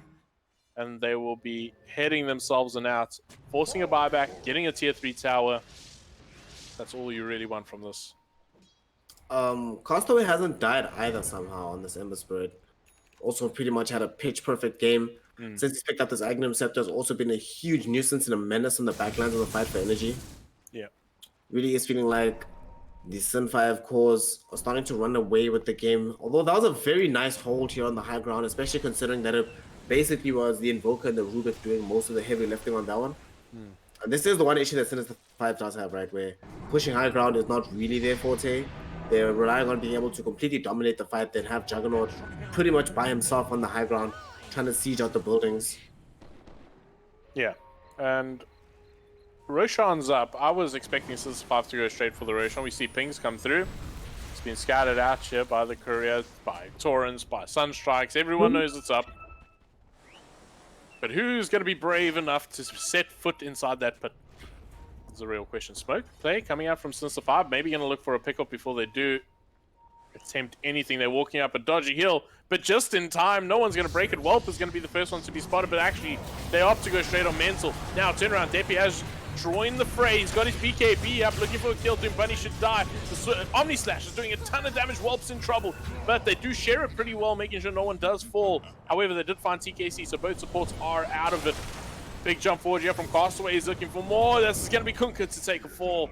3 down, and this could potentially be Roshan for Sin5 with cheese. Definitely. Aegis cheese available right now. Aghanim gonna be filtering into the pit. Do they have a medallion or something on somebody? Doesn't seem like it, but they still have more than enough damage with this Vladimir offering. That's just chilling right now on Schlinks to make the Juggernaut strong enough to take this. So Sin5 at this point, really looking like they are about to finish off not just the Roche, but the next hurdle in this game. Because after this, there's pretty much nothing stopping them from trying to make an attempt for a full set of racks. Everybody's strong enough with the Aegis sitting on this Juggernaut. Cheese sitting pretty on Costa's ways, Ember Spirit. So it's go time. What else are you really waiting for? Void Spirit. Okay, Void Spirit maybe wants to finish off his full E-Blade, you know, just a couple hundred gold away from that one. So let him have it. And besides, you know you're going to have that before Adastam even has a useful item next on this Invoker. He literally only has this BKB that's actually able to affect the fight positively. Yeah, it's important to note that there is no buyback available on the Yoga or the Kunkka right now. So a bad fight could cost you more than just one set of racks, as there are no external towers to give you that sort of buffer that you would like. But Sin5, they're going to wait for that right opportunity. They're going to show a lot of respect here for energy, realizing what happened, how they won their 2 previous games was off of tiny, minuscule mistakes of energy, and they don't want to do the same thing. However, Aghanim is now going to commit to moving up towards the high ground. Look at the damage he does to the building. My word. Yeah. He's got this leveler, so he's X though. The structure's 8 to 10. Yeah. Damn, that leveler, yeah, does a ton of work. And are they going to look for more? The rest of Sin5 are hanging around the back, just waiting for someone to stick their neck out a little bit too far. Aghanim does need to be a bit careful though. Did fall quite low. Has the healing ward. This is a very slow siege. Yeah, but there's very little to stop them from doing this unless they go farther and farther out on the side of energy. And the thing is, their entire team is here, but here's a jump. Oh, wow. Big jump from Dota and Die, looking for Adastam's forced out to use BKB as well, but they bring down Doom Bunny very, very quickly on the back. Now looking for more Mental. He's pretty damn low. He is 2 to 4. That's going to be a 2 for 1 as they also found Dota and Die. And it seems that energy are holding on really well. In fact, they'll find themselves yet another kill. Buyback forced out by the Earth Spirit. Okay. Sin5, they dive in right there to take that fight, but unfortunately, they did not know that Adastam had at that point committed the full goal to pick up that side device. So the Hex being available there catches Dota and Die completely off guard, and he gets put into the dirt. There's a dieback as well onto the Void Spirit, so this is a huge amount of time that he's off the map, and they can expect that he's not going to be available no matter what. Probably going to just use this time to farm. Depi does have BKB, but definitely wants the Basher next, with the Super Basher rather, because the regular one just ain't enough. Yeah, that's going to be pretty big for them. Getting that Abyssal out, they can maybe secure the lockdown. I feel like Depi's starting to lean into the sort of position where he can really contest this Juggernaut if the Juggernaut doesn't kill him with the Omni Slash. Yeah. Maybe a small concern. The Juggernaut's opting to now go for that Basher. But, Dire's top tower is man, under attack. I don't know. I feel like, does he need Scotty? I'm not sure Scotty would help him. I think Basher is definitely the way. Like the Super Basher in particular. Yeah. Like he needs to be able to... They're gonna be able to like 100 to 0 some of these heroes before they can do anything. Yeah, for sure. I like the Basher. I was thinking Basher quite some time ago, if you recall, but... You did call it out first. Yeah, he feels a bit squishy though now to me. I guess you get a Vanguard, so it's something. Speaking of heroes that are squishy, Whelp is the complete inverse of that, as he's going to pick up an AC. Yeah. Very good value for his team. So, BKB, my gosh. Yeah. Man, dude, look at this. I like this innovative build. He picks up the Enchanted Quiver for himself. So, in effect, let's just make sure that his Tidebringer cleave is extremely strong. Every time he's able to get this off, it's going to do a ton of damage onto anybody unfortunate enough to be in its path. Yeah, something I actually didn't think about. That's a... I learned... This is why I cost me. I learned how to play Dota. Step at a time. Only these lessons will translate into me actually playing Dota well. Might make a laugh better. Yeah, that's not gonna happen. X marks the spot, gonna be used onto Aghanim, and instantly pulls him back. And they're just trying to control him up as much as possible. He's unable to do much damage to this Rax whatsoever, in fact. Whelp is a pain in the butt. Yeah. Yo, this Heaven's Halberd is making a huge difference. And he's able to get it off continually before Whelp spins. So you don't even get that off. Cancels the TP away, so looks like they want to still stack up for a fight around middle. BKB was forced out from Depi though. They will know that he won't have a BKB in this upcoming fight. So maybe something they can abuse, as Castaway did jump on him in the top lane while he was trying to push out the side lanes as much as possible. So something to acknowledge. But how do you deal with Whelp right now? Right now, honestly, you just have to get as strong as possible so that you can kill him. Because the thing is, we've seen if you can get directly onto him, with nobody else around him, and you aren't having Talbot, you can actually kill him during a single instance of the Omni Slash. So being able to get the peel away from the rest of the team, it's what they've been trying to do. That's why we keep seeing Dota and Die make these very deep dives into the high ground. And not always for the best or working out, but the idea is just let's isolate one freaking person just so that they're not right next to the Kunkka. That way, Aghanim can actually jump on the Kunkka without fear. But it never keeps happening because Energy are playing some extremely disciplined Dota right now. Making sure, I mean, even look at this gold lead. It has shrunk effectively in half from where it was about 5 minutes ago. But the most important thing is that they aren't really bleeding away kills all over the map anymore. Now, the only heroes that are really dying is the supports. Adestam hasn't died in quite a bit. It's also been a while since we've really seen them lose a massive team fight that also turns into them losing a massive chunk of their base. I mean, they lost these range racks, but that was always going to happen. But they've been defending it really, really well since. It kind of feels like what was happening with Sin5 in Game 2, where Energy gets high ground but can't really finish off the 4 racks. But now it's a reverse situation where Energy is the one able to hold the high ground somehow. Yeah, and you got to say their high ground defense is so strong. You got an Invoker which is notorious for being a great high ground defender. This Kunkka is just doing a lot more work than you would expect as a high ground defense. So Sin5 are in an awkward position, right? They had Aegis, they couldn't really use it, and now what do? Wait for the next Roshan? Is that enough? You can actually see the Juggernaut's looking to eat up that Aghanim Sept and then go for the Butterfly. That could be quite nice. Not the Skadi though. Thought maybe Skadi. Going for the Butterfly instead. Yeah, trying to max out on the Agi and the attack speed. Yeah. Make this no MKB on the slot, so probably his reasoning. Radiant's top tower is under attack. Again, pretty slow stuff around the map. You can see Adestam just running around in ghost form because why not? Gonna try and push out all the lanes though, and keep these side lanes as far out as possible. It makes life very difficult for Sin5 because it's very difficult to catch a speedy Invoker like that with his BKB. Speaking of this Invoker, he has finally managed to make this Hand of Midas pay off. We are now at a point where he is number 3 in net worth, well on track to become number 2 at some point. Speaking of number 2, Castaway himself shows up bottom, and they are going to flee the vicinity. They do not want to try and force this fight. Energy Esports really playing for the late game here, and content to try and just farm things out. Castaway knows what's happening, he knows what they're trying to do, but unable to really stop them from doing it at this point. Yeah, I mean, you can know as much as you want. It's a tough situation.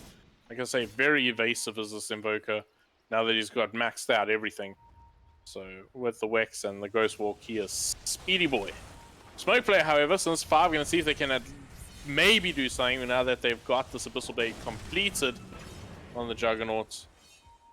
But it just seemed, like you say, flawless sort of play from Energy, just buying all the space they need to try and keep their base alive for as long as possible. However, Deppy, he's in trouble here, but the Omni Slash fails. Oh, there was just at least not an Omni Slash. And Deppy, he has now used the Shadow Dance. They know that's on cooldown for at least a minute, but it's still going to be very difficult for them to actually abuse that. Oh man, that was great escape there.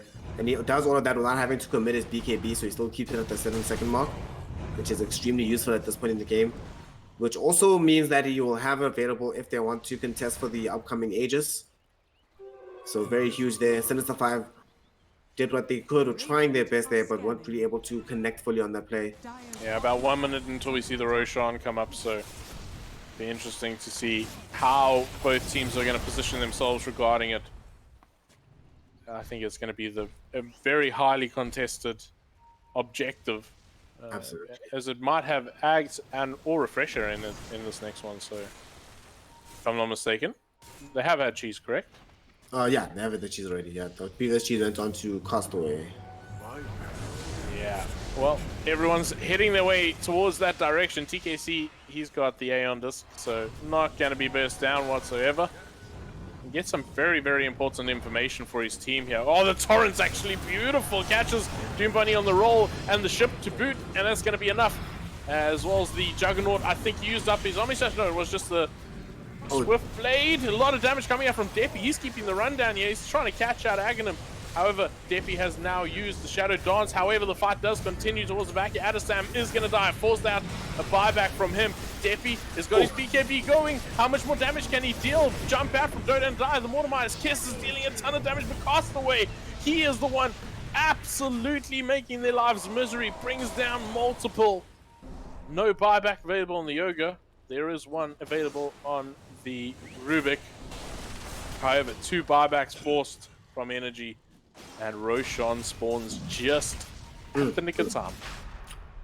Perfectly timed Roshan to come back and sitting with the Refresher shot.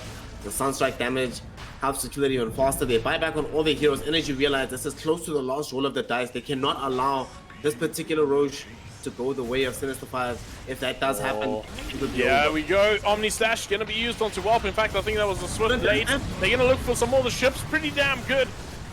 But it's actually Castaway. He gets caught out, and that's very concerning. Buybacks have come through from both the Void Spirit. They find yet another buyback immediately from the Juggernaut, realizing this is a very important objective to defend. That's a disaster. Omni Slash has been used up. Now they're looking for more. Castaway uses his BKB, gonna see what he can do. But look at Deppy. He's got over 60. Look at the attack speed. Rampage coming out here. They are not gonna give up easily. Our Energy. My word. Look at all that Agi he has stolen. Terrifying. Not last. They're gonna get the Roche maybe. Come on, guys. Go inside the pit. Come on, come on, come on. Don't be scared. Don't be scared. Don't be scared. Deppy. Deppy, come on. 68 Agi. This should be a quick one, really, with Alacrity on hand. Oh my goodness. Is that max attack speed? It might be close to no. it can get faster. I don't know. I think it can just become like a blur. Deppy will show us this game. Don't worry. I have it feels that way for sure. Refresher has been picked up, but funnily enough, not placed onto Adestam. It's going to be held on by the Kunkka. Maybe gonna just pass it over to Adesam a little bit later. But Adesam didn't go for the Ags build as we might have suspected. Yeah, the game changed. After the way that the game was going, where he wasn't able to go for initially, where he had to rush the BKB. At that point, it's no longer tenable to rush the eggs. So you have to go for this more utility AoE build. Wow, look at Deppy hitting buildings. Good lord. He is a monster. I know the glyph's up, and that's the only reason why that building has even an inkling of hope to survive. Looks like they might find themselves a tier 3 tower finally. Well, the tanky boy in the front lines, he's happy enough to take an even E. Look at him hit buildings right through the back door. Oh my gosh, Deppy. Looks obscene. Dire's top barracks has Oh fallen. man, this is going to be 3 games in a row where the tides turn so dramatically. Are we going to a game 5, man? We might just be going to this game 5 right now in the grand finals, because Energy Esports, on the back of this Deppy slog, he came through at the exact right time when the team needed him. And on the back of this rampage, he looks like a fully transformed man. Might not be overall net worth leader, that's what still belongs to the Juggernaut. But man, oh man, does he feel so much more dangerous in every single team fight. And this is what I was scared of, right? We've gotten to that point now. There was a large portion of the game where the Juggernaut was that major threat, but now it is the slog. It is Deppy with the full Skadi. Just picked up a DD rune, or about to anyway. Oh boy. Oh boy. The opposition have smoke towards the bot here. They're going to try and get some sort of a wrap, get something back for those buybacks that they were forced to use, and unable to get any additional success from it whatsoever. But Sin5 going to fall short as Energy are approaching the final exterior tower, which will go down the tier 2 mid. They have to come back. They left this DD. Double damage, yeah. Alacrity on top of it. You can just imagine what's going to happen to buildings. He does have, of course, reduced agi right now than what he had earlier, but buildings are still being brought down so damn quickly. Doom Bunny, oh my god. He was there, I'm sure, buyback from him. But this is a lane of racks. Can they stop it? Is that was a swift blade, not a. But the bash comes through. Aghanim's in trouble. The cookie to try and keep him alive. Deppy does jump forward, hoping to catch something out on the backlines. However, Dota and Die trying to kite them around as much as possible. Omni Slash. Is this going to be enough? Dota and Die. I mean, Deppy does die, but he's got Aegis. And that's Omni Slash down.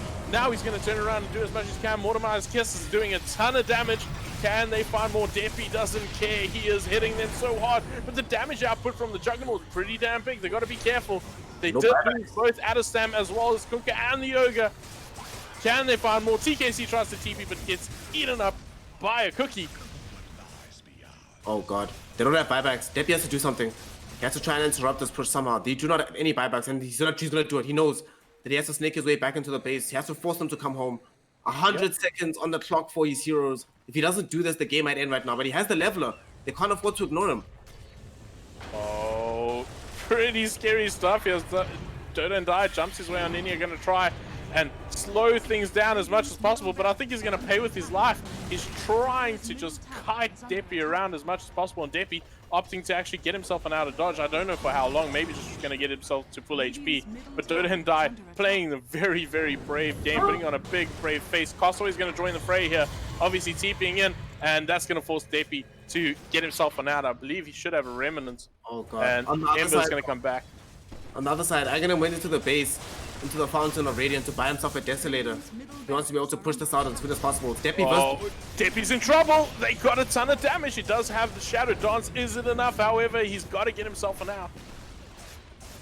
Tier 4 towers going down. Sin5. Oh, they're going to be able to close this one out. Surely not. Deppy's in trouble. He's caught out. Oh my word. I believe this might be GG, ladies and gentlemen. Sin5 are going to be your Dota 2 VS champions. Sin5 doing it again. Oh, beautiful. Man. The back-to-back champs, baby. Oh. All right, ladies and gentlemen, we're going straight to the panel. I need to get my head straight. Oh, what a game.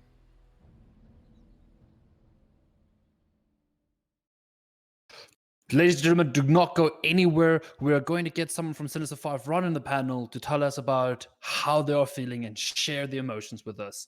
Guys, what a match. What we almost saw Energy. Yeah, that was crazy. Like, what was that game?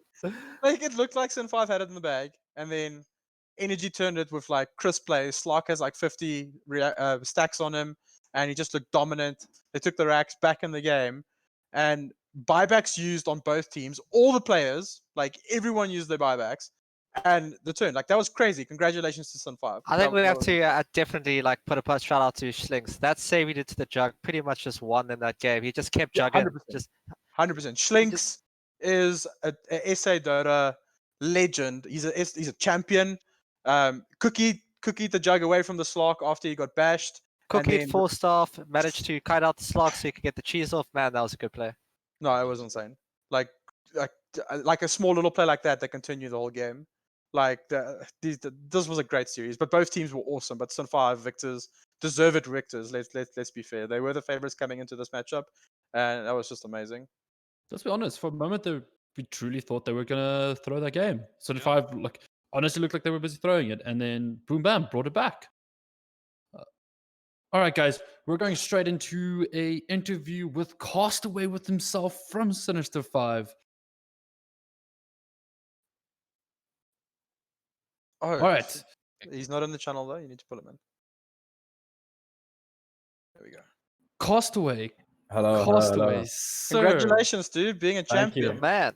Thanks, man. Thank you. Oh, geez, like, wow, it's beating so fast. Yo, they didn't have buybacks. No one had buybacks, man. No one had buybacks. And that Slark was eating you guys. Man, that was close. But he ripped us a new one in that fight. Jeez, I couldn't believe it. You guys owe Schlinks a lot, though, eh? Like he did a play on Aghanim there where he cookied him away from the Slark. The Slark chased him. You forced after him. Slark had to use ulti, and then the Jug Omni Slash came out onto him. Schlinks made a massive play close to the India. Like it was huge. I owe everyone like so much. Like everyone just played so well this series, and it was. They also played super well. Like Energy, hats off to them. I thought they were gonna 3-0 us at a point there. It was nerve wracking. It was not looking good, but yeah, geez, I'm glad we pulled through. I feel I feel and I hope Doom Bunny is popping a bottle of champagne right now. What is that? His first Telkom VS Gaming win. Yeah, no, he's very happy. Finally got the first place. Second place curse broken. Yeah. But yeah, that game was insane. It was the coolest finals I've played in like years for sure. It was so back and forth though. It was incredibly back and forth. Jeez.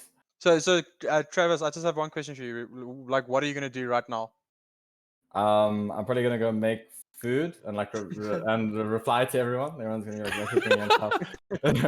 And then I'll go on Twitter and start the banter or something like that and thank everyone and stuff like that. But yeah. Are you at least gonna have a celebratory drink or meal or anything in that time? Meal. Yeah, I don't really drink anymore, but yeah, I'll definitely have a nice meal. I'll make myself some food. What's the meal? I don't know. I bought this like ostrich meat, these fillets that look really nice. So I'm probably gonna have some of that. Yeah. Is that the meal of champions? Yeah, and my Nutritech protein shake, of course. Of course. You have to have your Nutritech. All right, guys. That is it. That is the Telkom VS Gaming Dota 2 Championship 2020. Congratulations, Sin5, proud champions. Very proud, very proud. Guys, we just quickly want to say thank you to all the players for participating, all the teams, all the MGOs. Can't do it without you guys. Thank you to everyone on this panel. You guys were just absolutely wonderful. Production, good job. This was a beautiful event. Online, we had to stay at home. We did it. Guys, we did it. Well done. Talent, thank you to each and every one of you. Many hours were put in behind the scenes. Thank you, chat. Thank you for being there, guys. Thank you for spamming. Thank you to all the admins. Couldn't have done it without you guys. And then also thank you to Telkom VS Gaming for hosting this beautiful event. We always appreciate you guys, and we're excited for next year. And then of course, thank you to the community for the endless support. You guys are the reason we do this. Also, Dota is fun. All right, guys, catch you next year. Cheers, guys.